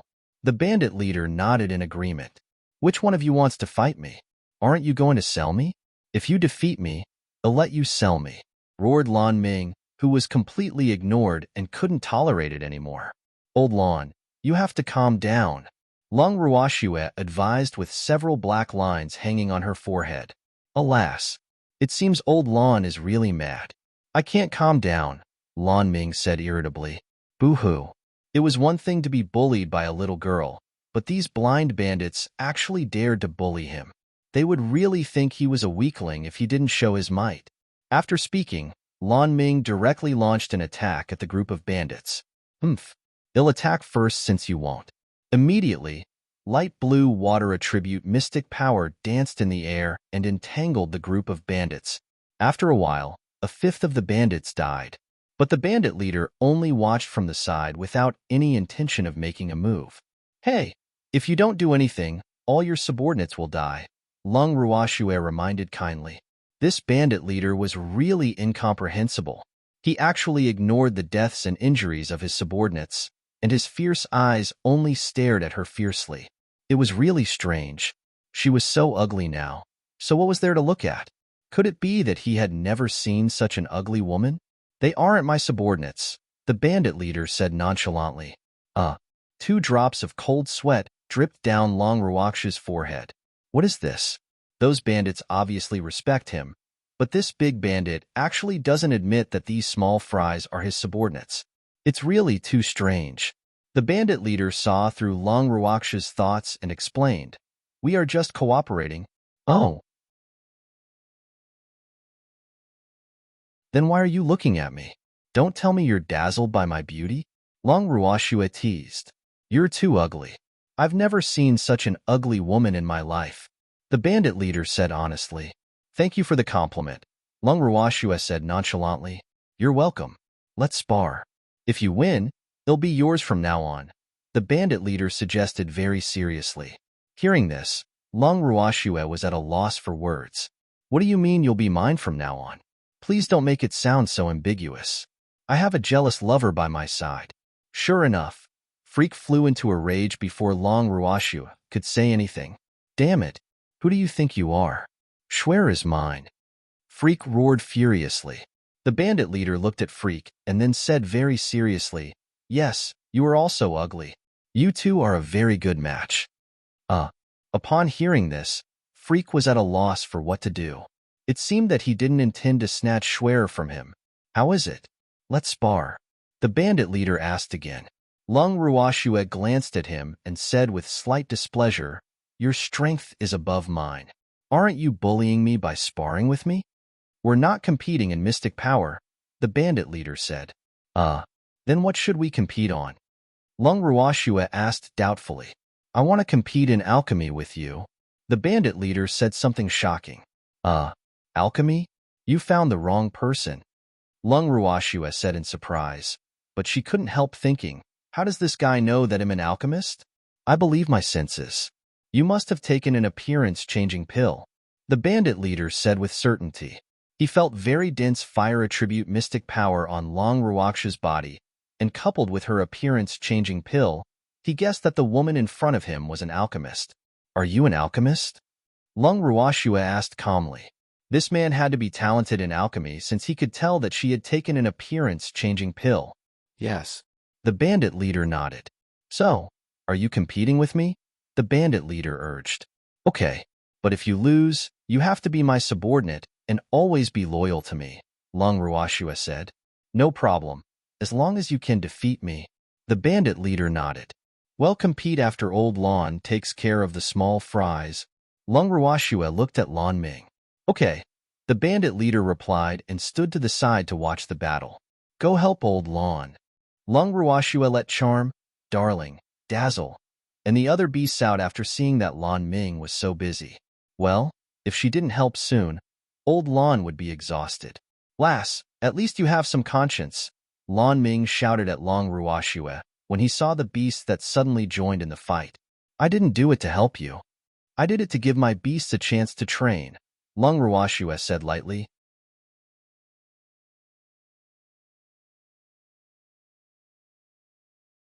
Chapter 355. You are so ugly too, Lass, will it kill you to let me be happy? Lon Ming complained. I'll be happy if you're not happy, Long Ruashua said with a light smile. Alas, you ungrateful damn girl, why don't you just anger me to death? Lon Ming said gloomily. That won't do. You still owe me money. Long Ruashua said with a smile. Lon Ming really wanted to vomit blood. What does she mean by I still owe her money? That's obviously a remuneration, okay? How did it become money I owe her? Boo-hoo. Women and villains are really the hardest to raise. Old Lon, don't be lazy. Hurry up and destroy these bandits. I have serious business. Long Ruashua urged. Damn girl, I'm so tired. Which eye of yours saw me slacking off? Lon Ming roared. Not far away, Jin Hui, who was fighting dozens of bandits, looked at his master with incomparable pity. Alas, poor master, you have never won a quarrel against that little demon. Why haven't you learned your lesson? Swear, are we really not going to help? Lung Qingtian asked softly. He was a little embarrassed seeing President Lon fighting 100 people alone. Grandpa, don't worry. Old Lon can handle it. We have to have confidence in him. Lung Ruashua gave her grandfather a reassuring look and comforted him. That's right. Don't we have a ready-made goon? Why would we need to do anything? Old Zao said matter-of-factly. Poor Lon Ming had already been treated as a goon. Haha, Grandpa, calm down. Lung Ruashua smiled gently. Old Zao's words really matched her thoughts. Alas. All right then. Lung Qingtian looked at Lon Ming sympathetically. Alas, President Lon, it's not that I don't want to help. You're really too strong. As the saying goes, the capable work harder. So, sorry to trouble you. The mouth of the bandit leader, who was standing not far away, kept twitching as he thought, who are these people? He was starting to doubt his judgment. Did I find the wrong person? About half an hour later, when the last ray of mystic power disappeared in front of everyone, all the bandits were eliminated. Lass, what should we do with this leader? Lon Ming looked at the bandit leader. He can't be killed. He's my future subordinate, Lung Ruashua said with a light smile. Lon Ming was stunned. Did something happen that he didn't know? His mind was on the battle just now, so he didn't notice the situation here. He wants to compete in alchemy with me. He will become my subordinate if he loses, Lung Ruashua explained. Lass, are you also an alchemist? Why didn't you tell me? Lon Ming was surprised. This girl's potential as a mystic was already so shocking. If she was also an alchemist, then he simply couldn't imagine her future. Do I have to tell everyone I meet that I'm an alchemist? Moreover, you didn't ask me. Lung Ruashua said innocently. I was wrong.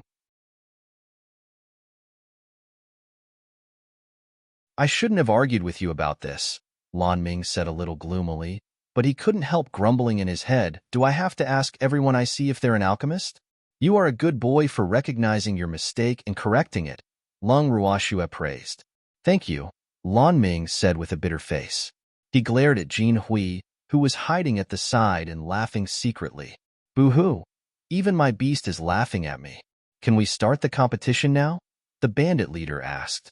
Let's begin. Long Ruoxue nodded and took out a small pill furnace from the bracelet. Wow. Lass, your pill furnace is really too. Old Zao didn't know how to describe this pill furnace. As an artificer, he knew very well how high the quality of the pill furnace Long Ruoxue took out was. Moreover, he guessed that it shouldn't be her best pill furnace. The bandit leader's eyes lit up. He looked at the palm-sized pill furnace and almost drooled. This pill furnace was definitely a dream for alchemists. Boo-hoo! He looked at the slightly crude pill furnace in his hand and felt a little inferior. If I win, you have to give me this pill furnace, the bandit leader said shamelessly after calming down. No problem. I'll give it to you even if you lose. I've always been generous to my subordinates, Long Ruoxue said readily. Hey leader, you're not using a pill furnace, are you? Old Zao stared at the pill furnace in the bandit leader's hand for a long time before he realized that it wasn't a pill furnace at all. It was obviously or that had yet to melt completely. He had lived for so long, and this was the first time he had seen an alchemist use a raw or for alchemy. There's nothing I can do. I can only use this, the bandit leader said gloomily. Alas, he had to think of a way to replace this crude pill furnace. Use this. Long Ruoxue couldn't bear to watch any longer and handed the pill furnace to the bandit leader. This fellow couldn't escape from her palm anyway. Thank you. I am Jingyin, the bandit leader said gratefully. He hurriedly took the pill furnace Long Ruoxue handed to him and hugged it tightly in his arms as if he had obtained a treasure, afraid that it would be snatched away. After giving the pill furnace to Jingyin, Long Ruoxue took out another pill furnace from the bracelet and placed it in front of herself. Let's begin, Long Ruoxue said lightly. Why do you have so many pill furnaces? Zhang An asked dumbfoundedly. He couldn't even get a decent pill furnace, but this woman actually took out two at once. Boo-hoo, comparisons were odious. They were both alchemists, but why was the difference so big? My master left them for me. Are we going to compete or not? Long Ruoxue urged. Compete. Let's begin. Zhang Yin hurriedly said. As the saying went, a gift blinds the eyes. He couldn't be cool anymore after taking Long Ruoxue's pill furnace. Light the fire first, Long Ruoxue said modestly. Men first. You light it first. Zhang Yin also gave in modestly. Brat, hurry up. What are you being so long-winded for? Old Zao urged, not being able to take it anymore.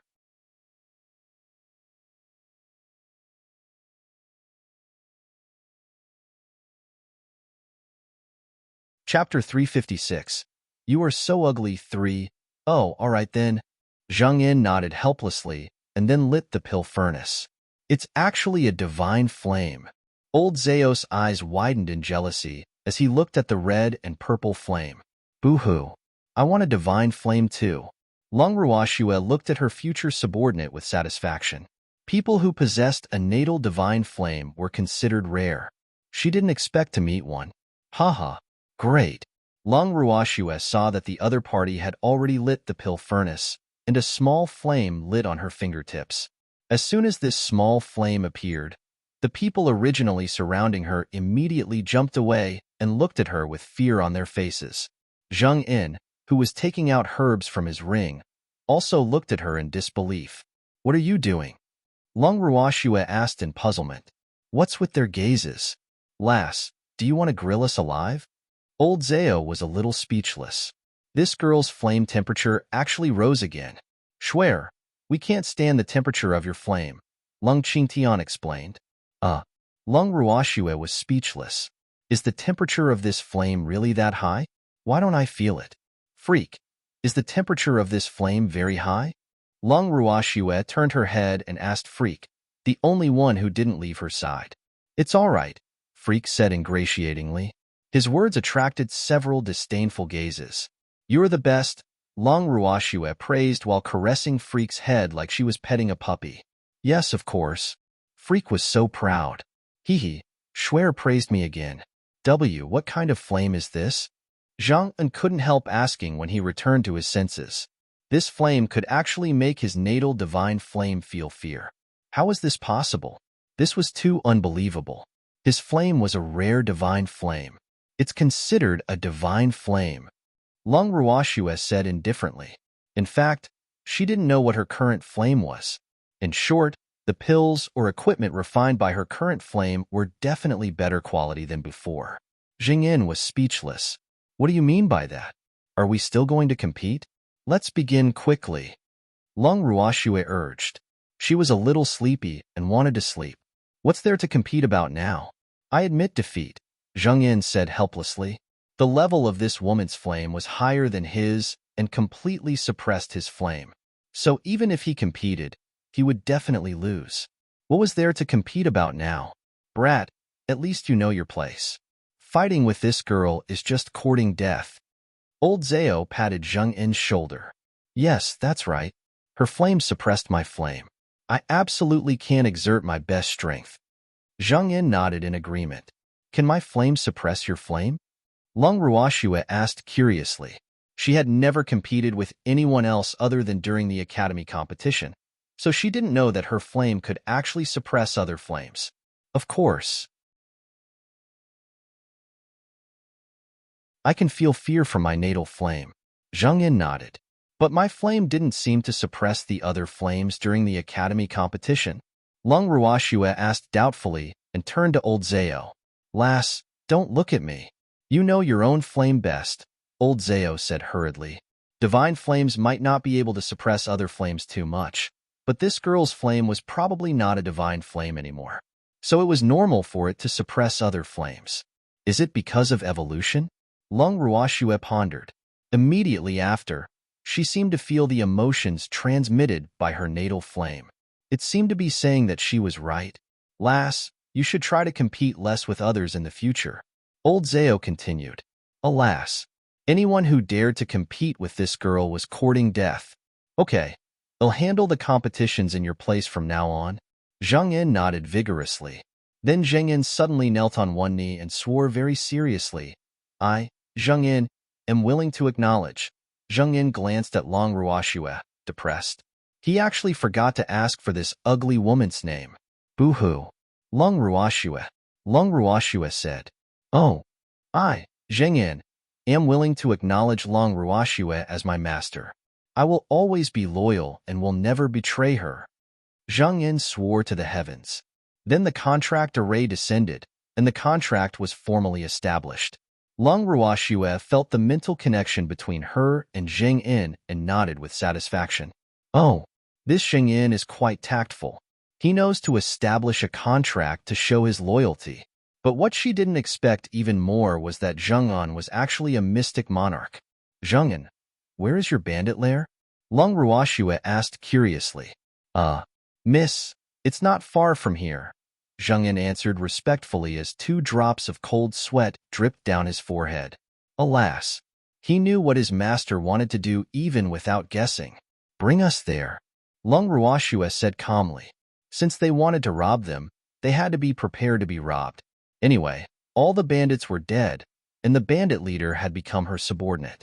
The wealth they had painstakingly robbed for so many years shouldn't be left for others to take advantage of, so she would keep it for them. Yes, miss, Zheng Yin said. Long Ruoxue sent the beasts into the bracelet, and everyone packed their things simply. Then Zheng Yin led the way to the bandit lair. About 20 minutes later, Zheng Yin led Long Ruoxue and the others to a residential house. Zheng Yin, we didn't come to the wrong place, did we? Long Ruoxue was speechless as she looked at the tall and grand mansion in front of her. Why were bandits living so well? No wonder even mystics want to be bandits. Miss, this is the right place, Zheng Yin said with certainty. He also knew that this place was not very convincing, but this was really the bandit lair.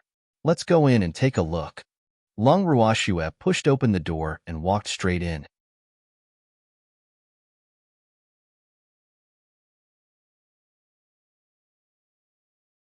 Chapter 357. You are so ugly. 4. After entering, Long Ruashue and the others were even more astonished because just the yard was luxurious and spacious enough to make people dumbfounded. Moreover, there were many rooms in the yard. From the appearance alone, the dazzling aura was absolutely comparable to the main hall of an imperial palace.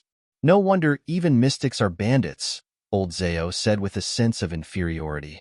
Boo-hoo! He had never lived in such a good house in all his life. Yes, I want to be a bandit too. Long Ruashue nodded in agreement. No matter how noble a mystic status was, they probably wouldn't be able to earn as quickly as bandits. This was a no-brainer business. After hearing what Long Ruashue said, Lan Ming was at a loss for words. Aren't you doing what bandits do now? Miss, it's not easy being a bandit now either. Zhang Yin complained with a bitter face. Why? Long Ruashue asked in puzzlement.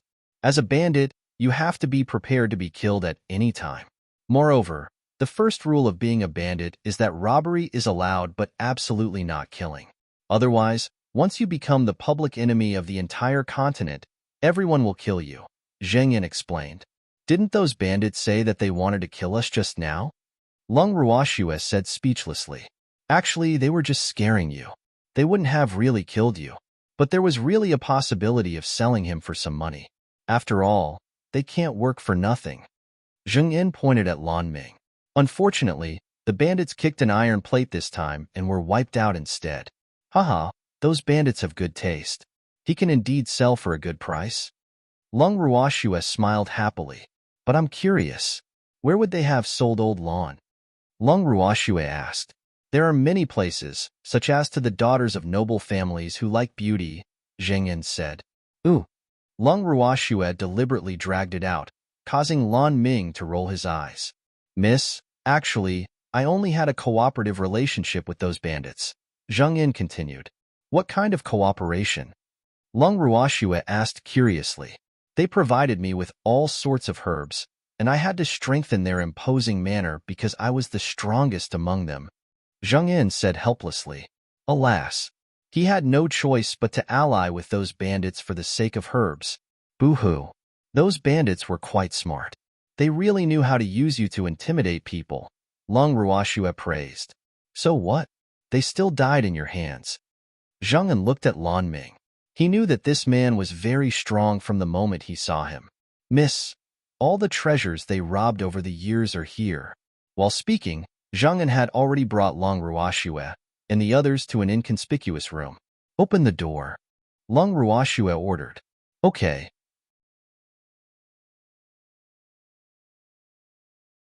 Zheng Yin opened the door with the key and led Long Ruashue and the others in. Long Ruashue and the others walked into the room and saw the casually piled treasures. They no longer wanted to say anything. Lass, I think we should just become bandits too.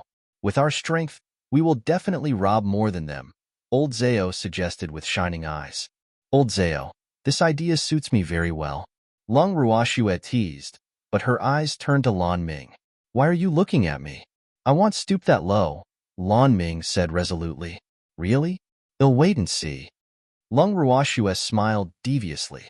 Miss, do you really want to be a bandit? Zheng Yin said dumbfoundedly. Was he destined to be unable to get rid of his identity as a bandit for the rest of his life? Boo-hoo. Long Ruashue gave Zheng Yin a knock on the head and said with a smile, Of course not. This young lady will only rob people who provoke me. Ha-ha. Oh, that's good. Zheng Yin was relieved. He didn't want to be a bandit anymore. He had no choice in the past. Long Ruashue unceremoniously stored all the treasures in the room into the bracelet and confidently claimed them. Lass, you're rich this time. This wealth is enough to match the entire wealth of a medium-sized family, Lan Ming said. This isn't enough either. Long Ruashue said gloomily with a frown. Boo-hoo. There are too many family members. This isn't enough? How many people are there in your family? Lan Ming asked in disbelief. Too many, Long Ruashue said with a slight headache. Lan Ming was speechless. If this amount of wealth wasn't enough to support them, then there must be a lot of people in their family. Long Ruashue turned to Zheng Yin. Zheng Yin, let's stay here for the night and leave tomorrow. Okay, Mississippi. But where are we going? Zheng Yin asked curiously. To Carefree City, Lung Ruoxue said. Carefree City. Miss, can I not go? Zheng Yin said with a troubled expression. Why? Lung Ruoxue looked at Zheng Yin doubtfully, her watery eyes saying, Give me a reasonable explanation. I don't want to go to Carefree City, Zheng Yin stammered. Give me a reason, Lung Ruoxue half-ordered while glaring at Zheng Yin. Zheng Yin braced himself and said honestly, the Alchemist Association headquarters is also in Carefree City, so I don't want to go. Boo-hoo. I wonder if Miss will chase me away after knowing about my past. Do you have any trouble with the Alchemy Association headquarters? Lung Ruoxue guessed, but her face was full of realization. Miss, actually, I'm an alchemist who was expelled from the Alchemist Association headquarters. I've already been disqualified from being an alchemist, so I had no way of obtaining medicinal herbs. And as a last resort, I transacted with those bandits, Zheng Yin explained with a pained expression. Could you be that Zheng Yin? Lan Ming suddenly shouted. No wonder he found the name familiar. But it had been too long, so he couldn't remember it immediately. Yes, I am the Zheng Yin who was expelled from the Alchemist Association headquarters 15 years ago, Zheng Yin said coldly, his eyes full of hatred. Alas, it had been 15 years, but his heart still bled every time he thought about that matter.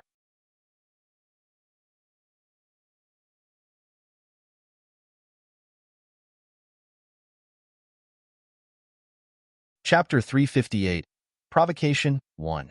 I don't care what kind of enmity you have with someone in the Alchemist Association headquarters, but you have to go to Carefree City.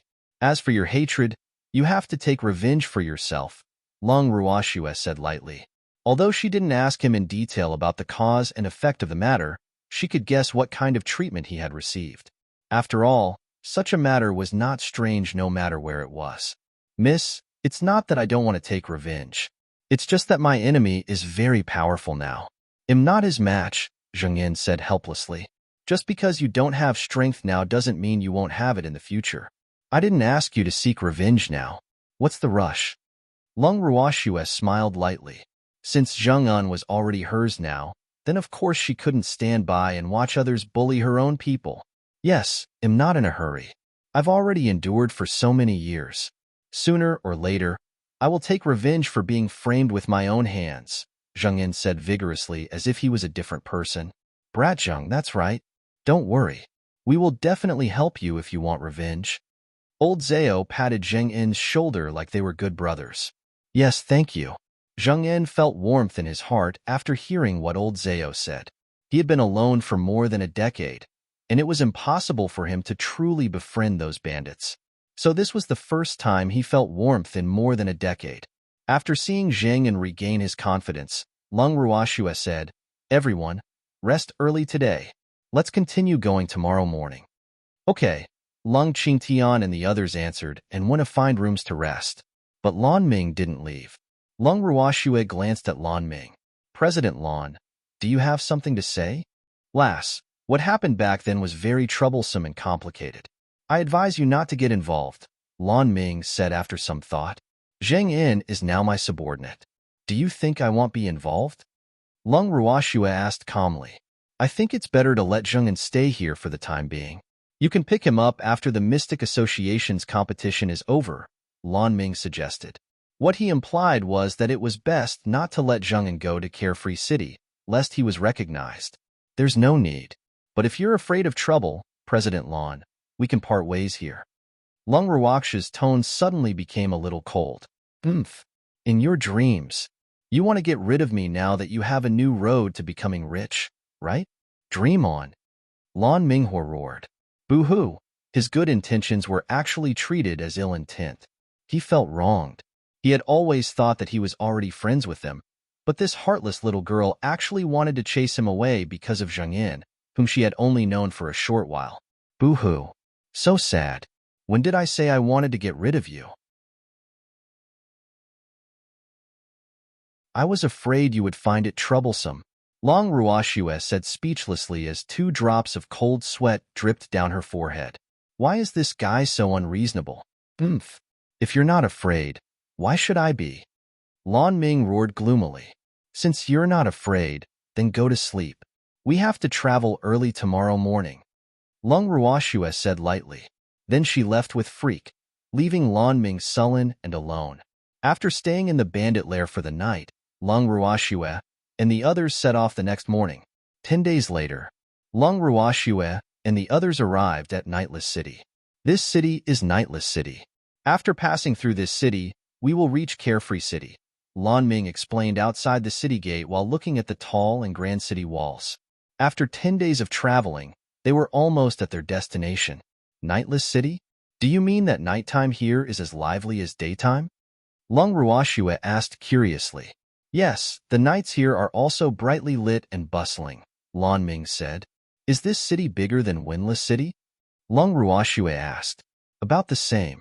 They're both not too big, Lan Ming answered. Old Lan, do mystics have any other preferential treatments? Lung Ruoxue asked. During the few days of being with Lan Ming, she had learned that mystics weren't charged any fees for entering cities.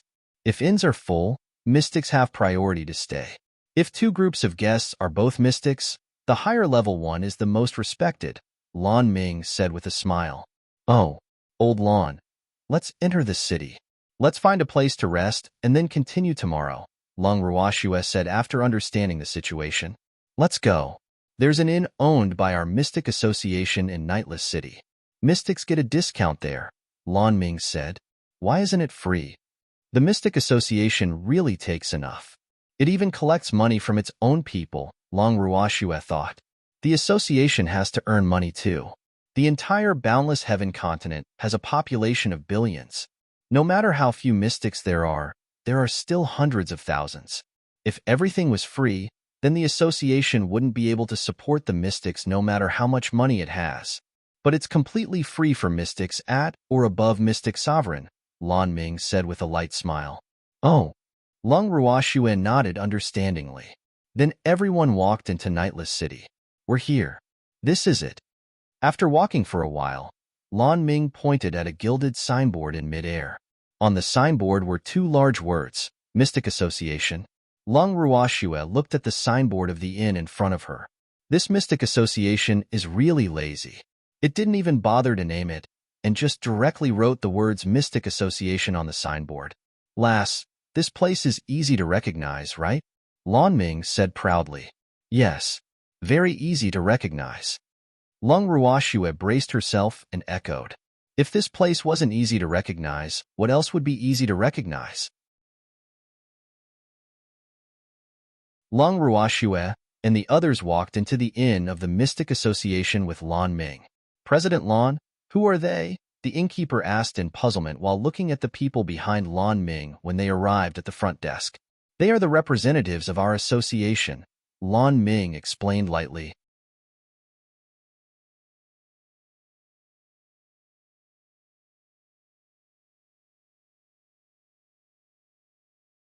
Chapter 359. Provocation 2. No way. The innkeeper thought he had heard wrong. There were actually representatives from Windless City's Mystic Association participating in the competition. Moreover, how could there be such ugly mystics? It was too unbelievable. Do you think I would lie to you? Lan Ming glared at him angrily. These bastards who judge others by their appearance will suffer if they anger that little girl. He couldn't help gloating at the thought. No. Why would President Lan lie to me? The innkeeper hurriedly said. To be honest, he really didn't think very highly of the ugly mystics Lan Ming brought. Then quickly arrange rooms for us. Lan Ming said impatiently. These snobbish fellows will be taught a lesson sooner or later. President Lan, there are only 2 rooms left, the innkeeper said with a troubled expression. How is that possible? Shouldn't you reserve rooms for the major association branches? Lan Ming said angrily. The Mystic Inn of Nightless City would reserve rooms for the major association branches in every official competition of the Mystic Association. This was the usual practice. There were some at first, but President Zhou brought too many mystics. There weren't enough rooms reserved for them. So, the innkeeper stammered, his eyes a little evasive. So you gave our rooms to them? Lan Ming was angry. This is too much. President Lon, I didn't have a choice either. I can't afford to offend President Zhou. Moreover, it was President Zhou who said that no one from your branch would participate in the competition. That's why I gave him the rooms, the innkeeper hastily explained. Boo-hoo. The Mystic Association of Windless City had forfeited the previous competition, so he didn't expect them to send people this time. Do you mean that you can afford to offend me, but you can't afford to offend President Zhou? Lan Ming narrowed his eyes in displeasure. No, that's not what I mean. We can't afford to offend either of you. The innkeeper was so anxious that he was about to cry. Boo-hoo. Could he pretend to faint? Old Lan, forget it. Why fuss over it with a servant? 2 rooms are enough, Lung Ruoxue said calmly. That's true. It's beneath my status to fuss over something with a servant. Lan Ming smiled elegantly. Bring us to our rooms quickly, Lung Ruoxue ordered. Yes, please follow me, the innkeeper said cautiously. Boo-hoo. Why was this ugly woman's aura more terrifying than President Lan's? Sirs and madam, these are the 2 rooms. The innkeeper led Long Ruoxue and the others to the 3rd floor and pointed at the 2 innermost rooms. Old Lan, we want to cultivate. You can have a room to yourself. Lung Ruoxue casually pushed open a door and walked in directly. Freak and the others followed closely behind. If there's nothing important, don't disturb us, Lan Ming said coldly to the innkeeper after seeing Long Ruoxue and the others enter the room. Then he pushed open the door and entered his room. In Lung Ruoxue and the others' room, Miss, I want to enter the space, Zheng Yin said impatiently as soon as Long Ruoxue entered the room before they could even size up the room. Bradjung, why are you in such a hurry? Old Zhao was a little speechless. If not for Lan Ming, this brat would probably have stayed inside and refused to come out. Let's go. Lung Ruoxue brought everyone into the bracelet with a thought. As soon as Zhang Yin entered the bracelet, he immediately ran to the medicinal fields. His eyes lit up as he looked at the precious herbs, and he was almost drooling. Don't drop your saliva on my herbs, the little black dog, who had been guarding the medicinal fields, warned. I want. Zhang Yin quickly promised and sat down beside the medicinal fields like the little black dog. Lung Ruoxue looked helplessly at the man and dog beside the medicinal fields and shook her head with a chuckle. Since the first time she brought Jing in here, he hadn't wanted to go out. Moreover, as long as he stayed in the bracelet, she would definitely be able to find him in the medicinal fields. Alas, what a pill maniac.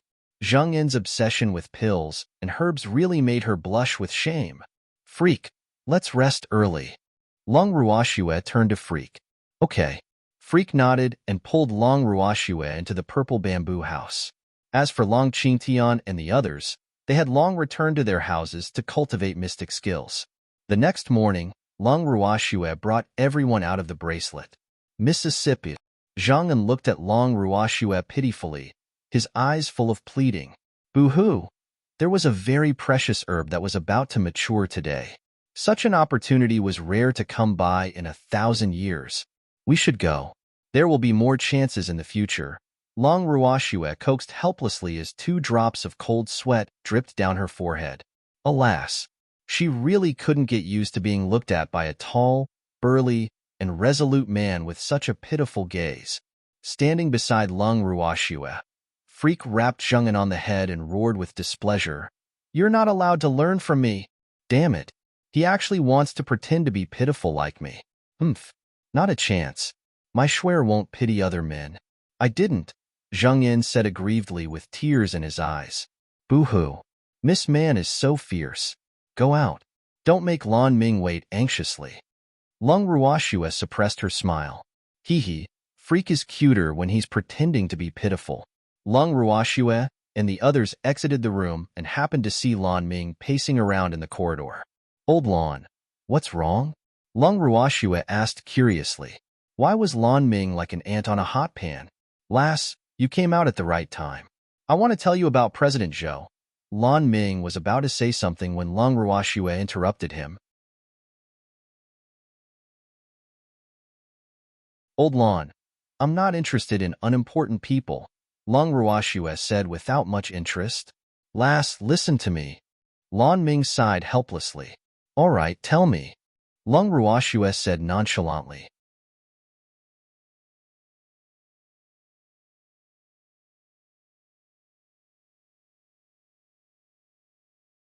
Chapter 360. Provocation 3. Lass. That President Zhou's full name is Zhou Kuan, and he is the president of Sunzhou City's Mystic Association. Sunzhou City is one of the three main cities of the Boundless Heaven continent, and its area is much larger than Carefree cities. Moreover, it is the main city of the Sun family.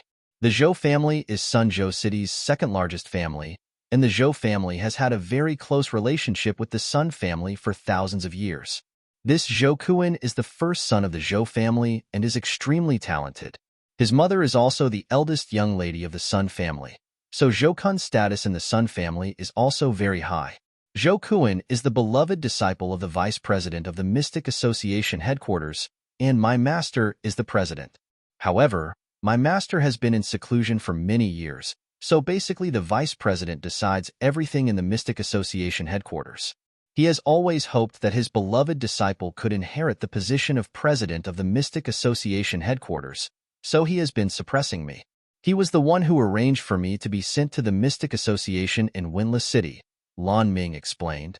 Old Lan, you're from the Lan family, right? Isn't that vice president afraid of offending the Lan family by doing this? Lung Ruoxue asked curiously. Alas, lass, I'm from a branch family of the Lan family. Moreover, the Mystic Association has regulations that the direct descendants of the three great families are not allowed to hold important positions in the Mystic Association.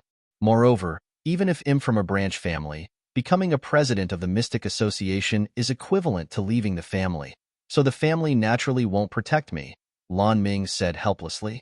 It seems like the Mystic Association has a lot of rules, Lung Ruoxue said in realization. This was probably a last resort to prevent the Mystic Association from being controlled by the three great families. However, she didn't think it was a good idea. Yes. Lan Ming nodded in agreement. Doesn't Zhou Kuan also have a close relationship with the Sun family? If he becomes the president, what's the difference between him and the Sun family being the president? Lung Ruoxue asked in puzzlement. In her opinion, this was simply exchanging soup for medicine. He isn't a true member of the Sun family after all. So if he becomes the president, he won't violate the rules of the Mystic Association. 2 drops of cold sweat dripped down Lan Ming's forehead. Alas, must this girl be so sharp? Even though this is something everyone knows, no one has dared to ask so directly. If I'm not mistaken, you didn't really break away from the Lan family, right? Lung Ruoxue said calmly. Rules were dead, but people were alive. People could find loopholes in rules and use them at any time. This had long been an unchanging fact.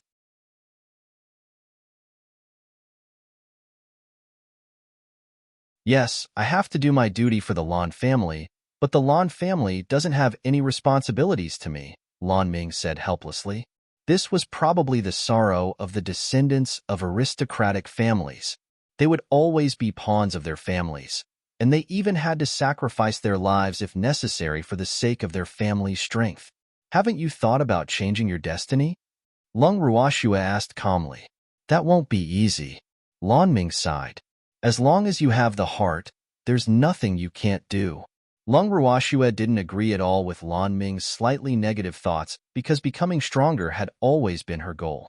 She knew very well that only by becoming a powerhouse above everyone could she control her own destiny.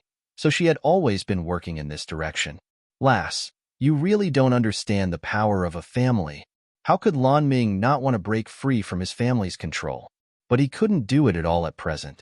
Hee, this girl is our family head. Her words are like an imperial edict to us. What else does she need to know? Old Zhao interrupted. That's true. All right, lass, we might be going on the road with Zhou Kuan and the others later, Lan Ming reminded. Why? Lung Ruoxue asked with some displeasure. She didn't want to go with that, Zhou. I was notified this morning that the headquarters has already sent people to fetch us, so I guess we have to set off together. This was also the main reason why he told Lung Ruoxue about Zhou Kuan. On the way, he had already understood Lung Ruoxue's character of taking revenge for any enmity, so he was very afraid that she would have a conflict with Zhou Kuan. After all, she was definitely not Zhou Kun's match now. Oh, don't worry. As long as he doesn't provoke me, I won't take the initiative to provoke him, Long Ruoxue said indifferently. But don't blame me if that fellow foolishly provokes me. That's good. Lan Ming was relieved after hearing Long Ruoxue's promise because he knew that she wasn't someone who liked to cause trouble. Old Lan, when will they send people? Long Ruoxue asked.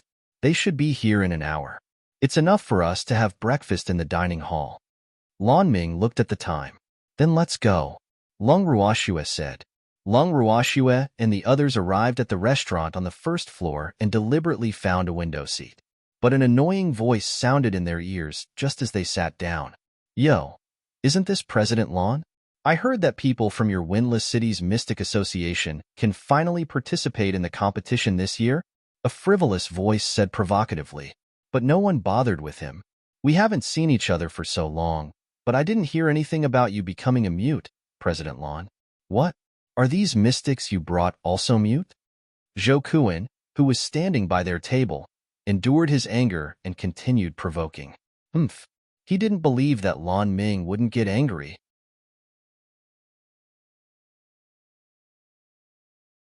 No one will think you're a mute if you don't speak, Old Zhao said indifferently with his head lowered. How dare you? How dare you offend your superiors? Do you know who I am? Zhou Kun roared furiously. No one had dared to speak to him like this before. This old man was dead for sure. Long Ruoxue looked up with slight displeasure and glanced indifferently at the man standing in front of their table. This greasy-looking asshole must be Zhou Kun. Zhou Kun was about 30 years old. He was considered handsome but a little too effeminate. There was a brutal aura between his eyebrows, and his strength should be on par with Lan Ming's. But this bearing, it was totally different from Lan Ming's.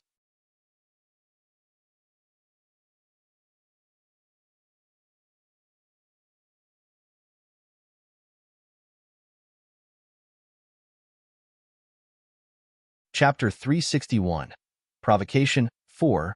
You didn't even tell us your family name. How would we know who you are? Long Ruoxue said lightly. Ugly monsters, listen up. I am Zhou Kun, the president of Sunzhou City's Mystic Association. Our Sunzhou City is one of the 3 main cities and isn't something a small windless city can compare with, Zhou Kun said with a face full of pride, but he felt a little nauseous inside. Damn, why are these people so ugly? Where did Lan Ming find them? So it's President Zhou. I've heard a lot about you, Long Ruoxue said with a fake smile. You know me? Zhou Kun asked in surprise. He didn't expect his name to spread to Windless City, that remote place Windless City. He was really proud. Of course. Everyone knows that President Zhou is the most promising person in the Mystic Association. How is it possible for me not to hear of your name? Long Ruoxue said with an admiring smile. I have something to do, so I'll take my leave first. Zhou Kun looked at the incomparably ugly woman in front of him, who was actually looking at him with admiration. He was shocked. He even felt that he would vomit if he stayed any longer. Damn, it's really too disgusting.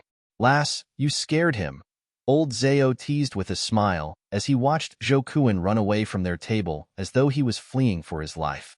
Hee, this girl is really too evil. Lass, you're amazing. Lan Ming looked at Long Ruoxue with admiration and praise. Don't worship me. I'm a legend. Long Ruoxue smiled mischievously. Swear, you actually smiled at another man just now. Boo-hoo, just this once. There won't be a next time. Freak's jealousy rose once again as he pouted in dissatisfaction. Long Ruoxue hugged Freak's neck and kissed him heavily on the lips without hesitation, coaxing him to smile again. At this moment, the innkeeper walked to their side and said carefully, President Lan, the people from headquarters have arrived. Let's go. Lan Ming said directly to Long Ruoxue, and the others without even looking at the innkeeper. Long Ruoxue and the others nodded, then stood up and walked directly to the entrance. Outside the inn, 2 enormous flying spirit beasts landed on the street and even blocked the traffic. I don't want to share a spirit beast with these ugly monsters. An unruly voice sounded somewhat ear-piercing on the street. Long Ruoxue and the others heard this voice as soon as they exited the inn and looked at the owner of the voice in unison. The owner of the voice was in her 20s, had a face as beautiful as peach blossoms, a sexy and enchanting figure, a tall figure, and an outstanding temperament. She was definitely a rare great beauty on the surface, but her character was not flattering. Lan Ming lowered his voice and said to Lung Ruoxue and the others, "She is the little princess of the Sun family, Sun Meilin, so she's from the Sun family. No wonder."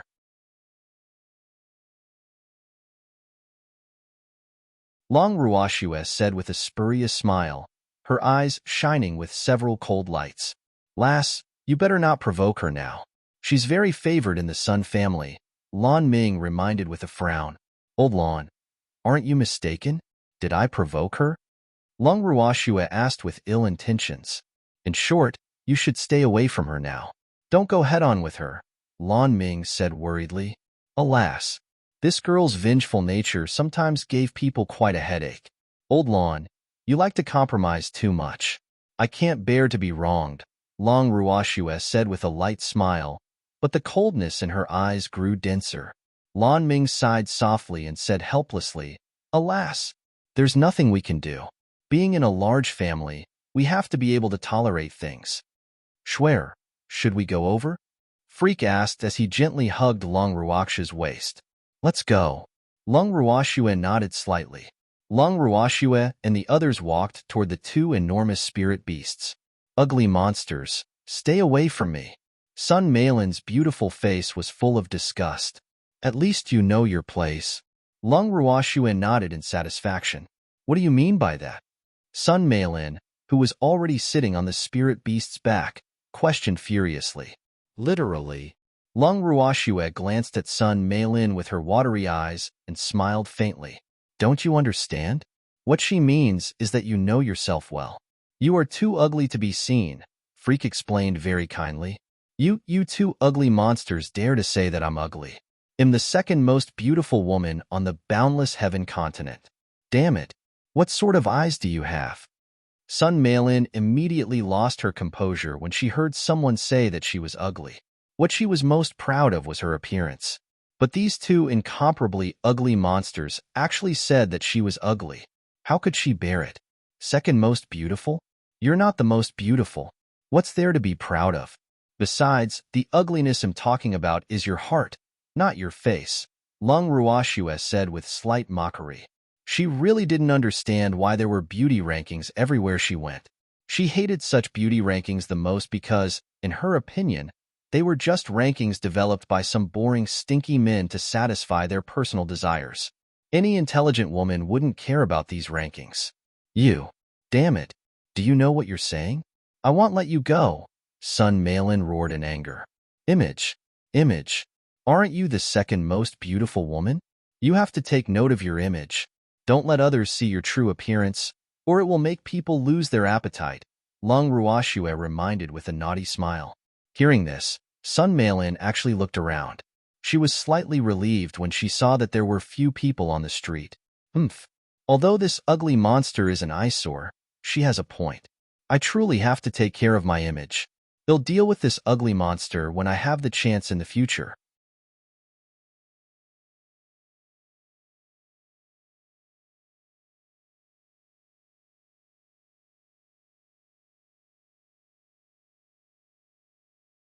Chapter 362. The Mysterious Man, 1. Freak and the others climbed onto it as well, with Lan Ming being the last. "President Lan, we're about to set off," a person sent by the Mystic Association headquarters on the Spirit Beast said respectfully. He had seen the short exchange just now, so he didn't dare to underestimate these ugly people at all. Alas, they weren't even afraid of the little princess of the Sun family, so of course they wouldn't take him seriously. "Let's go." Lan Ming nodded lightly. After hearing this, the person from headquarters immediately piloted the spirit beast to flew up slowly. Lung Ruoxue half leaned on Freak while lying on the back of the enormous spirit beast. This spirit beast was a griffin, a flying spirit beast unique to the boundless heaven continent. Although Griffin's level wasn't high, and its flying speed wasn't the fastest, its advantage was that it was large enough, stable, and comfortable. So it could be considered the most popular flying spirit beast on the boundless heaven continent. "Old Lan, Sitting on this griffin is so much more comfortable than sitting on your Jin Hui, Lung Ruoxue said with her eyes closed. But how can a griffin's speed compare to my Jin Hui? Lan Ming refused to be outdone. He didn't want his beast to be looked down upon by this little girl. Jin Hu's back is too hard. So what if he flies fast? Comfort is the most important, Lung Ruoxue said disapprovingly. Lass, you really don't know how lucky you are. My Jin Hui is very proud. Usually, no one is allowed to sit on his back except me. Lan Ming had an expression as if she had taken a huge advantage. Is that so? Lung Ruoxue said lightly. She narrowed her eyes and looked at the other griffin flying side by side with them. The people sitting on the griffin were all people brought by Zhou Kuan. But the little princess of the Sun family had a stern face, and she didn't utter a word no matter how Zhou Kuan spoke. Obviously, she was very angry just now. Hee.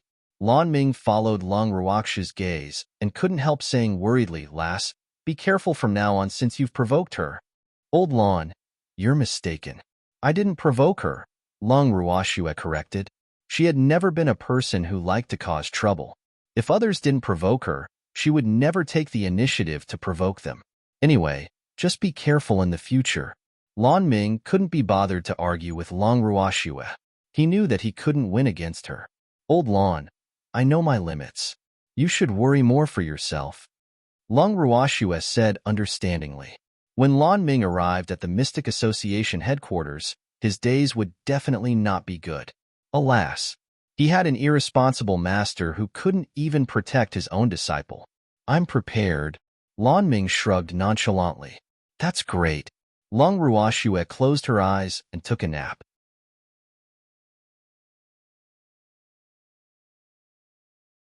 After flying for about 3 hours, they finally reached Carefree City, where the Mystic Association headquarters was. The Mystic Association headquarters and the Alchemist Association headquarters were both located in Carefree City. This city was only smaller than the 3 main cities. However, ordinary people were not allowed to enter Carefree City. The prerequisite to enter Carefree City was being a mystic or an alchemist. Of course, people from the other 2 major associations, the Artificer Association and the Beast Trainer Association, could also enter the city, but they had to have identification. The 2 enormous griffins flew directly into Carefree City and landed in front of the Mystic Association headquarters. President Lan, please wait here for a moment. Someone will bring you to your residence later, the person who brought them said respectfully. Okay, Lan Ming answered. Lung Ruoxue and the others jumped off the griffin's back and waited directly at the entrance of the Mystic Association. At this moment, an attendant walked out of the Mystic Association. After seeing the 2 groups of people, the attendant went directly to Zhou Kuan and his group, bowed, and said very respectfully, President Zhou, you're finally here. President Wu missed you 2 days ago. Come in with me quickly. Okay, please lead the way, Zhou Kuan said very gentlemanly. President Zhou, Miss Sun, this way please, the attendant said respectfully. He completely ignored Lung Ruoxue and the others and directly led Zhou Kun's group into the main entrance of the headquarters. When Zhou Kuan and his group passed by Lan Ming and the others, they deliberately glanced at them provocatively before swaggering into the Mystic Association. Lung Ruoxue and the others were completely ignored. Damn, these snobs. I've never been treated like this before. Old Zhao couldn't help cursing. Why bother with a dog? Lung Ruoxue said calmly without any anger on her face. Lass, aren't you angry? Old Zhao asked in disbelief. When did this girl's temper become so good? Lung Ruoxue looked at Lan Ming with incomparable sympathy and said lightly, It was expected. What's there to fuss about? I'm sorry. I'm too useless, Lan Ming said guiltily. Alas, he might be impressive in the eyes of outsiders, but it was the vice president's world at the headquarters. He had always been the one being suppressed. Now, Lung Ruoxue and the others were also implicated by him. This isn't your fault. You don't have to blame yourself, Lung Ruoxue comforted. In her opinion, the Mystic Association headquarters had become what it was today because of Lan Ming's irresponsible master. He was the one who created an opportunity for the ambitious vice president to develop his faction. Hey, since no one cares about us, let's enter by ourselves. It's not a good idea to stand on the street, Lin Liang said. He didn't want to be treated as a clown for onlookers to watch. Okay, let's enter.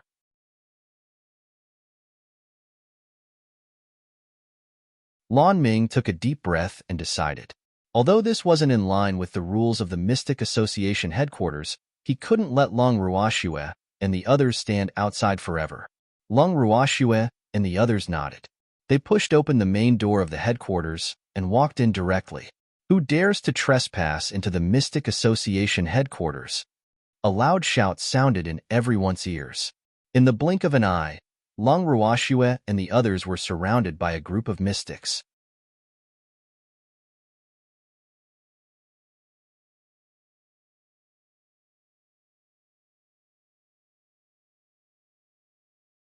Chapter 363. The Mysterious Man. 2. Long Ruoxue looked at the powerful formation in front of her and sneered in her heart. It seemed like this vice president was planning to give them a demonstration of his authority. She really didn't believe that every mystic who entered the Mystic Association would receive such treatment. I am Lan Ming said, suppressing his anger. Oh, so it's President Lan. President Lan, you should know the rules of our Mystic Association headquarters, right? The Mystic Association headquarters is not a place to be trespassed. You have to report first if there's anything. The slightly wretched-looking middle-aged man in the lead smiled smugly. Haha, the feeling of stepping on Lan Ming is really good. So what if he's the president's beloved disciple? The person in charge of headquarters now is President Wu. We've been here for a while. Don't tell me you didn't know?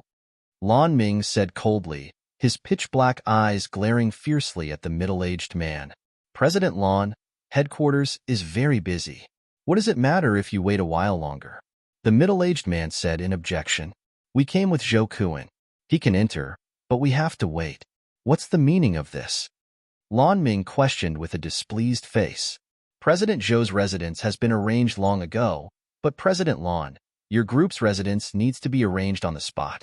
Alas, you can't blame us. We didn't expect the Windless City branch would actually send people to participate this year, the middle-aged man said, shirking responsibility. Do you mean that the people from other branches don't need to wait outside when they arrive? Only us from the Windless City? Long Ruoxue's light voice sounded. Who are you?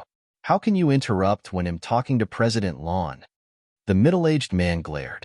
You don't have to care who I am. You just have to answer yes or no, Long Ruoxue said expressionlessly. She would never care about such a small character. She would just destroy him directly if he was really too annoying. It wasn't worth wasting her breath on him at all. Yes, the middle-aged man answered honestly, stunned by Long Ruoxue's imposing manner. President Lan, did you hear that? Long Ruoxue asked. Yes.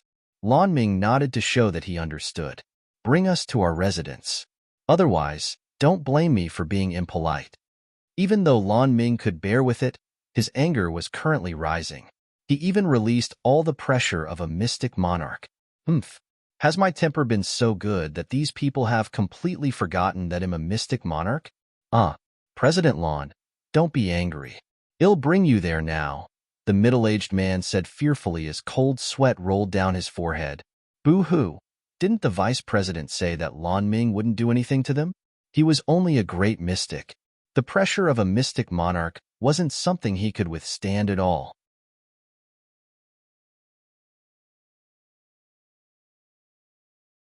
Moreover, almost all the mystics present, except for Long Ruoxue's group, felt incomparably immense pressure. President Lan, can you withdraw your pressure? They'll take you to your residence, the middle-aged man pleaded with some pain. Boo-hoo, he was just an errand boy. Why did he do this to him? Hurry up then. Lan Ming kicked the middle-aged man's butt fiercely and ordered. But he had no intention of withdrawing his pressure. Yes, please follow me, the middle-aged man said carefully. Then he walked very obediently at the front and led the way, not daring to have any bad thoughts at all. After walking for a long time, the middle-aged man brought Long Ruoxue and the others to a separate courtyard and said to Lan Ming, President Lan, this is your residence. It's very quiet here. No one will disturb you. Long Ruoxue looked at the house covered in weeds that didn't look much better than ruins. She looked at the middle-aged man with a spurious smile. We are very satisfied with this place. For some reason, the middle-aged man didn't feel at ease after hearing what Long Ruashue said. Instead, he was even more afraid. There's really no other place available. Please make do with it. The middle-aged man wiped the cold sweat off his forehead and braced himself. I told you, we're very satisfied. Don't you understand human language? Long Ruashue smiled maliciously, her eyes flashing with a terrifying cold light. I understand.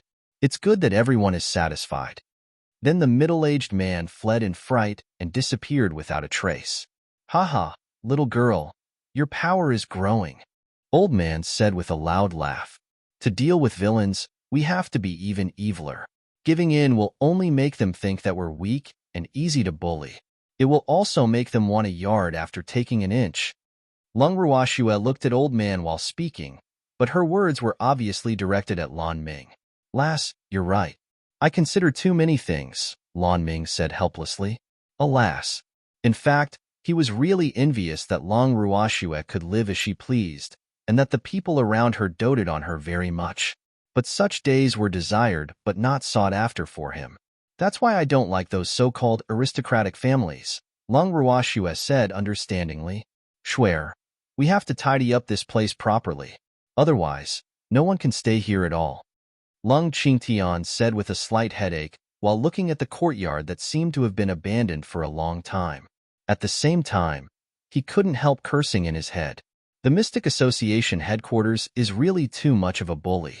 He had lived for more than 70 years, but he had never received such treatment. Yes, Grandpa. Don't worry. They'll get the beasts to help, Long Ruashue comforted. Ruashue, let's clean up quickly. Otherwise, we won't even be able to have lunch, Lin Liang said gloomily as he looked at the sun hanging high in the sky. Don't worry about that.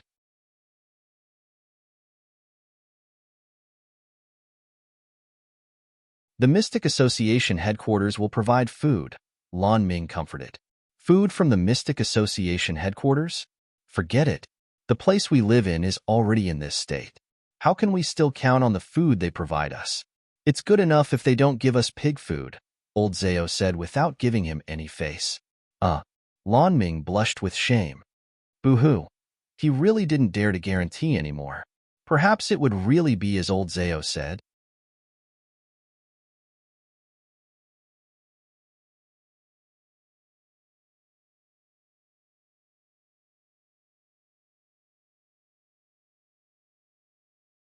Chapter 364. The Mysterious Man. 3. President Lan, are you sure you can afford our remuneration? Long Ruashue suddenly looked at Lan Ming doubtfully. She really couldn't imagine that Lan Ming could be rich after seeing the inhumane treatment he was receiving. Damn girl. The one thing I have the most of is money, Lan Ming growled angrily. He admitted that he had always been suppressed by Wu Gong, but the assets of the Mystic Association headquarters were beyond Wu Gong's control. Even his master couldn't control the wealth of the headquarters because the headquarters' assets and the headquarters were managed separately. Moreover, the manager of the headquarters' assets had always been a mystery in the headquarters. Oh, then I'm relieved. Long Ruashue looked relieved. Hurry up and work. Lan Ming stared at Long Ruashue and urged. Okay, go and do your work quickly. I want to tour this place first, Long Ruashue said with a light smile. Tour after we finish, Lan Ming said irritably. Damn girl, will she feel uncomfortable if she doesn't anger me? I don't want to. Freak, let's go look around. Long Ruashue pulled Freak's arm. Okay. Freak wouldn't refuse any of Long Ruakshue's requests. The two of them ignored Lan Ming, whose face was flushed with anger, and walked toward the rooms arm in arm. Freak, do you feel that something seems amiss here? Long Ruashue whispered doubtfully after entering the main room. Don't worry, there are no ghosts here. Freak hugged Schwer tightly and comforted her. Two ignorant kids. Of course there are no ghosts here. Suddenly, a deep voice sounded in their ears. Who is it? Come out. Long Ruashue said coldly and looked around vigilantly. I'm out. A white shadow floated in front of Long Ruashue and Freak. The white shadow was actually a young man in his early 20s. He was as handsome as an immortal, and his temperament was noble and extraordinary like a king descending upon the world. His blue eyes, which were as deep as the sea, were currently looking at Long Ruoxue and Freak with slight teasing. How did this happen? Long Ruoxue looked at the strange white shadow and stretched out her hand curiously, but it went through the young man's body. Schwer, he should be considered an energy body, Freak explained as he looked at Long Ruoxue, whose face was full of question marks. Energy body? Long Ruoxue pondered doubtfully. Is there any difference between an energy body and the divine sense left behind by Master? She only knew that at her Master's level, divine sense could materialize with energy. She had never heard of an energy body. Brat, you're quite knowledgeable. I am indeed an energy body, the young man praised, but his blue eyes had a hint of sadness.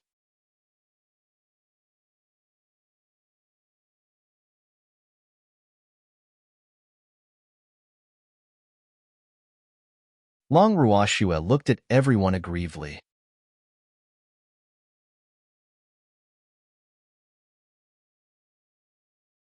Chapter 365. The Mysterious Man. 4. Yes, lass. You're a girl. Of course you can choose first, Old Zao said cooperatively. Old Lon, you have to learn a little. Look at how gentlemanly Old Zao is, Long Ruoxue teased with satisfaction. Then she directly dragged Freak to choose a room. That damn girl has been spoiled by you, Lan Ming said slightly depressed while looking at Long Qingtian and the others with disappointment. Why can't I defeat a little girl? I'm such a failure. Boo-hoo. Schwer is my granddaughter. Who should I spoil if not her? Long Qingtian asked in puzzlement, but he was laughing in his heart. Hee, how can Lan Ming be Schwer's match? President Lan, calm down. Let's quickly prepare lunch. Lin Liang said very kindly. He was already hungry. Okay. Lan Ming nodded resignedly and began preparing lunch with everyone. An hour later. Freak. Wasn't I right? Lunch is ready, Long Ruoxue said happily to Freak beside her after smelling the fragrance. Yes, we came out at the right time, Freak said with satisfaction. Damn it. You two sure know how to choose the time. Lan Ming gritted his teeth and glared at the two of them. This is called its best to come at the right time, Long Ruoxue said with a smug face. Schwer, quickly sit down and eat, Long Qingtian urged. He knew very well why Schwer kept angering Lan Ming. Alas, Schwer had put in so much effort. Hopefully, Lan Ming would be able to understand. Okay. Long Ruoxue pulled Freak over to sit down. She had just picked up a piece of grilled meat and was about to eat when she heard a soft voice in her ear. I want to eat too. Do you want to scare me to death? Long Ruoxue was a little speechless as she looked at the man who suddenly appeared in displeasure. She grumbled in her head, You even told us not to tell others that you're here. Then why are you swaying around like this? They can't see or hear me, Empty said proudly, his deep blue eyes full of teasing. But they can hear me. Long Ruoxue thought. Schwer, who are you talking to? Long Qingtian and the others were looking at Long Ruoxue in bewilderment. I'm talking to Freak. Do you want to scare me to death? Long Ruoxue explained somewhat guiltily and kept winking at Freak. Freak understood and hurriedly said, I didn't do it on purpose. He glanced at the white shadow standing beside them like a ghost. What's wrong with you two? Why are you acting weird? Old Zao felt that something was amiss. He scared me just now. Long Ruoxue pushed the blame to Freak helplessly. Schwer, I didn't do it on purpose. Why do you still remember? Freak said aggrievedly, tears glittering in his black eyes. Boo-hoo. I'm taking the blame for someone else. Don't do it again. Long Ruoxue looked at Freak, but didn't say anything more. Lass, actually, you can send me a voice transmission, Empty reminded kindly. Why didn't you say so earlier?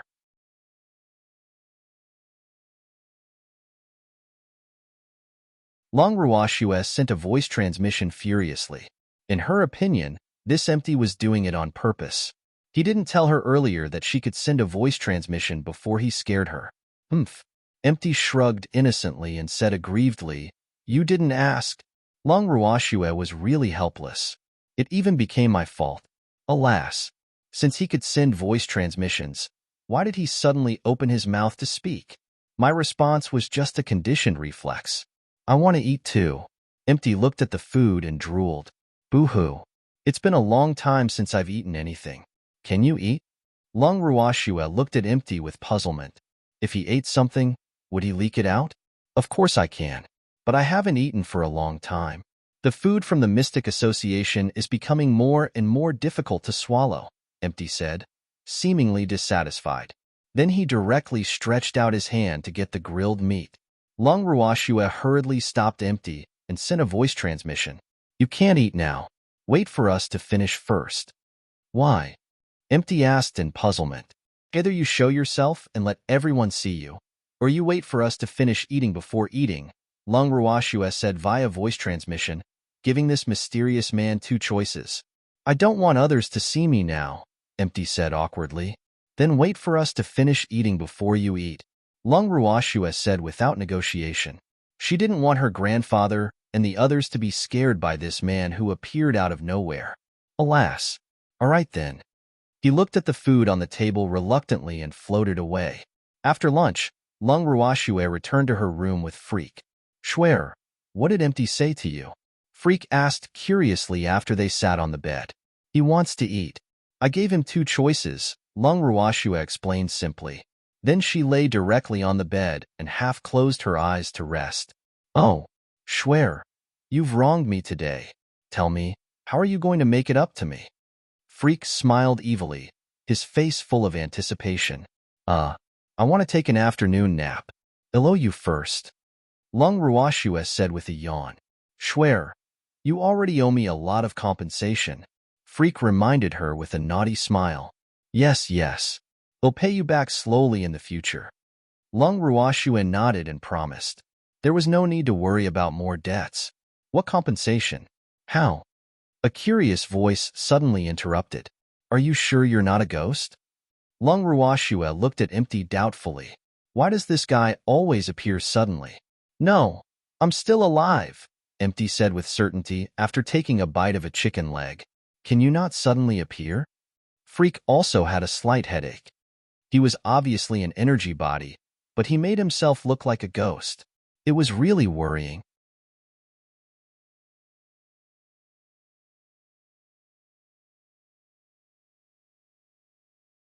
Chapter 366. Please take care. I won't be seeing you out one. This is my room. Do I have to knock on the door to enter my own room? Empty asked back.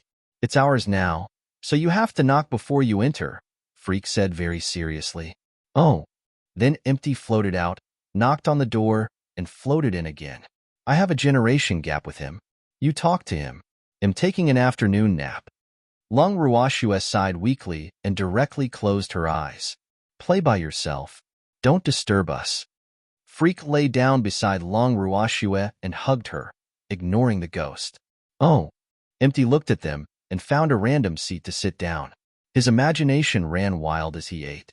After a long while, are you awake? Empty stretched his head out in front of Long Ruashua. After waking up, Long Ruashua was in a daze for a moment when she saw the handsome face that suddenly appeared in front of her. She instinctively reached out her fist and directly punched, but it went through his body.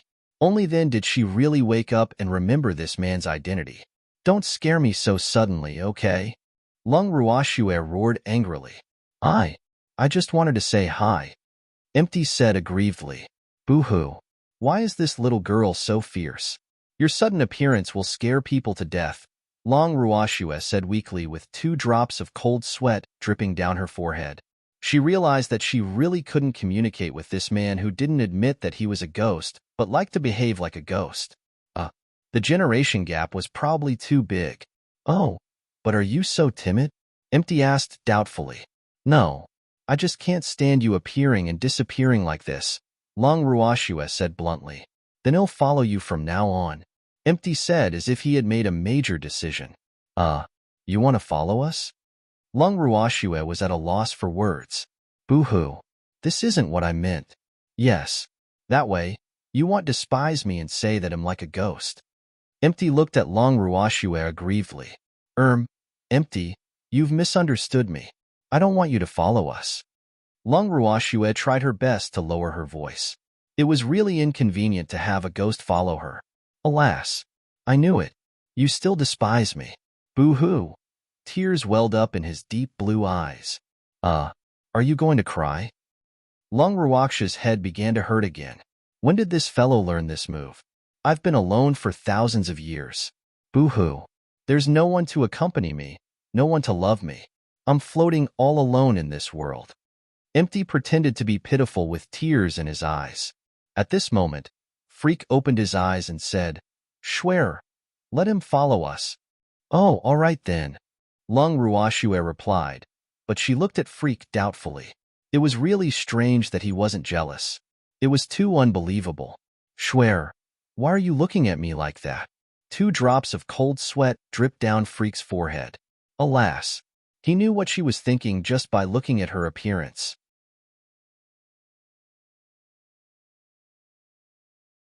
But the reason he agreed to let Empty stay was that he felt that this person might be useful to Schwer in the future. Nothing, Long Ruashue quickly said awkwardly. Schwer, let's take a walk around Carefree City. Freak chuckled, not planning to expose her. Okay, Long Ruashue nodded. I'll accompany you and be your guide, Empty hurriedly said. Long Ruashue and Freak sat up from the bed, washed up simply, and greeted Long Qingtian and the others. Then the 2 of them and the ghost went to explore Carefree City. Carefree City is really becoming more and more desolate now. Walking on the streets, Empty sent a voice transmission to the 2 of them with a trace of sadness on his incomparably handsome face. Is that so? Long Ruashue replied doubtfully. She had come to the boundless heaven continent for too short a time and hadn't been to many cities, so she wasn't sure what the difference was between this so-called desolate city and the 3 main cities. But Carefree City should be the busiest city she has been to. The current Carefree City is completely different from the one thousands of years ago, Empty said. Thousands of years ago? Long Ruashue looked at Empty strangely. Is this guy actually an old fart? As you've thought, I have indeed lived for thousands of years, Empty explained calmly. Yes, you're indeed an old fart, Long Ruashue said in realization. Yes, I'm a half-dead old fart, Empty teased. Empty, where do you want to bring us? Long Ruashue asked curiously. Empty had been leading the way since they left the Mystic Association headquarters. I want you to accompany me to meet an old friend, Empty explained lightly. Your old friend? Is he also an old fart? Long Ruashue couldn't help asking. Yes, but he's injured and has been sleeping, Empty said sadly. Don't tell me it's your beast? Long Ruashue guessed. Typically, only beasts like to heal by sleeping. How smart. You got it right. He's my pet beast and my most important partner, Empty said. Then where is he now? Long Ruaksha's face was full of curiosity. He's right below. Empty brought Long Ruashue and Freak to the mountain behind the Mystic Association headquarters and pointed at a mountain stream. This place seems to be very deep. Long Ruashue looked down the mountain stream, but she couldn't see what was happening below at all. Almost the entire mountain stream was shrouded in thick fog. Yes, the fog here is poisonous. Do you dare to go down with me? Empty asked with a faint smile while looking at the 2. Freak and Long Ruashue looked at each other and said in unison, Why wouldn't we? Then let's go. Empty used his mystic power to envelop the 2 of them and brought them into the mountain stream. You're tuning in to the Romance Rendezvous YouTube channel. We're so grateful for your support, and don't forget to subscribe to join us on this incredible journey through captivating stories. Your generosity through donations truly makes a world of difference, as it's the primary source of revenue that allows me to expand and enhance this channel for you. Thank you from the bottom of my heart for being a part of this adventure.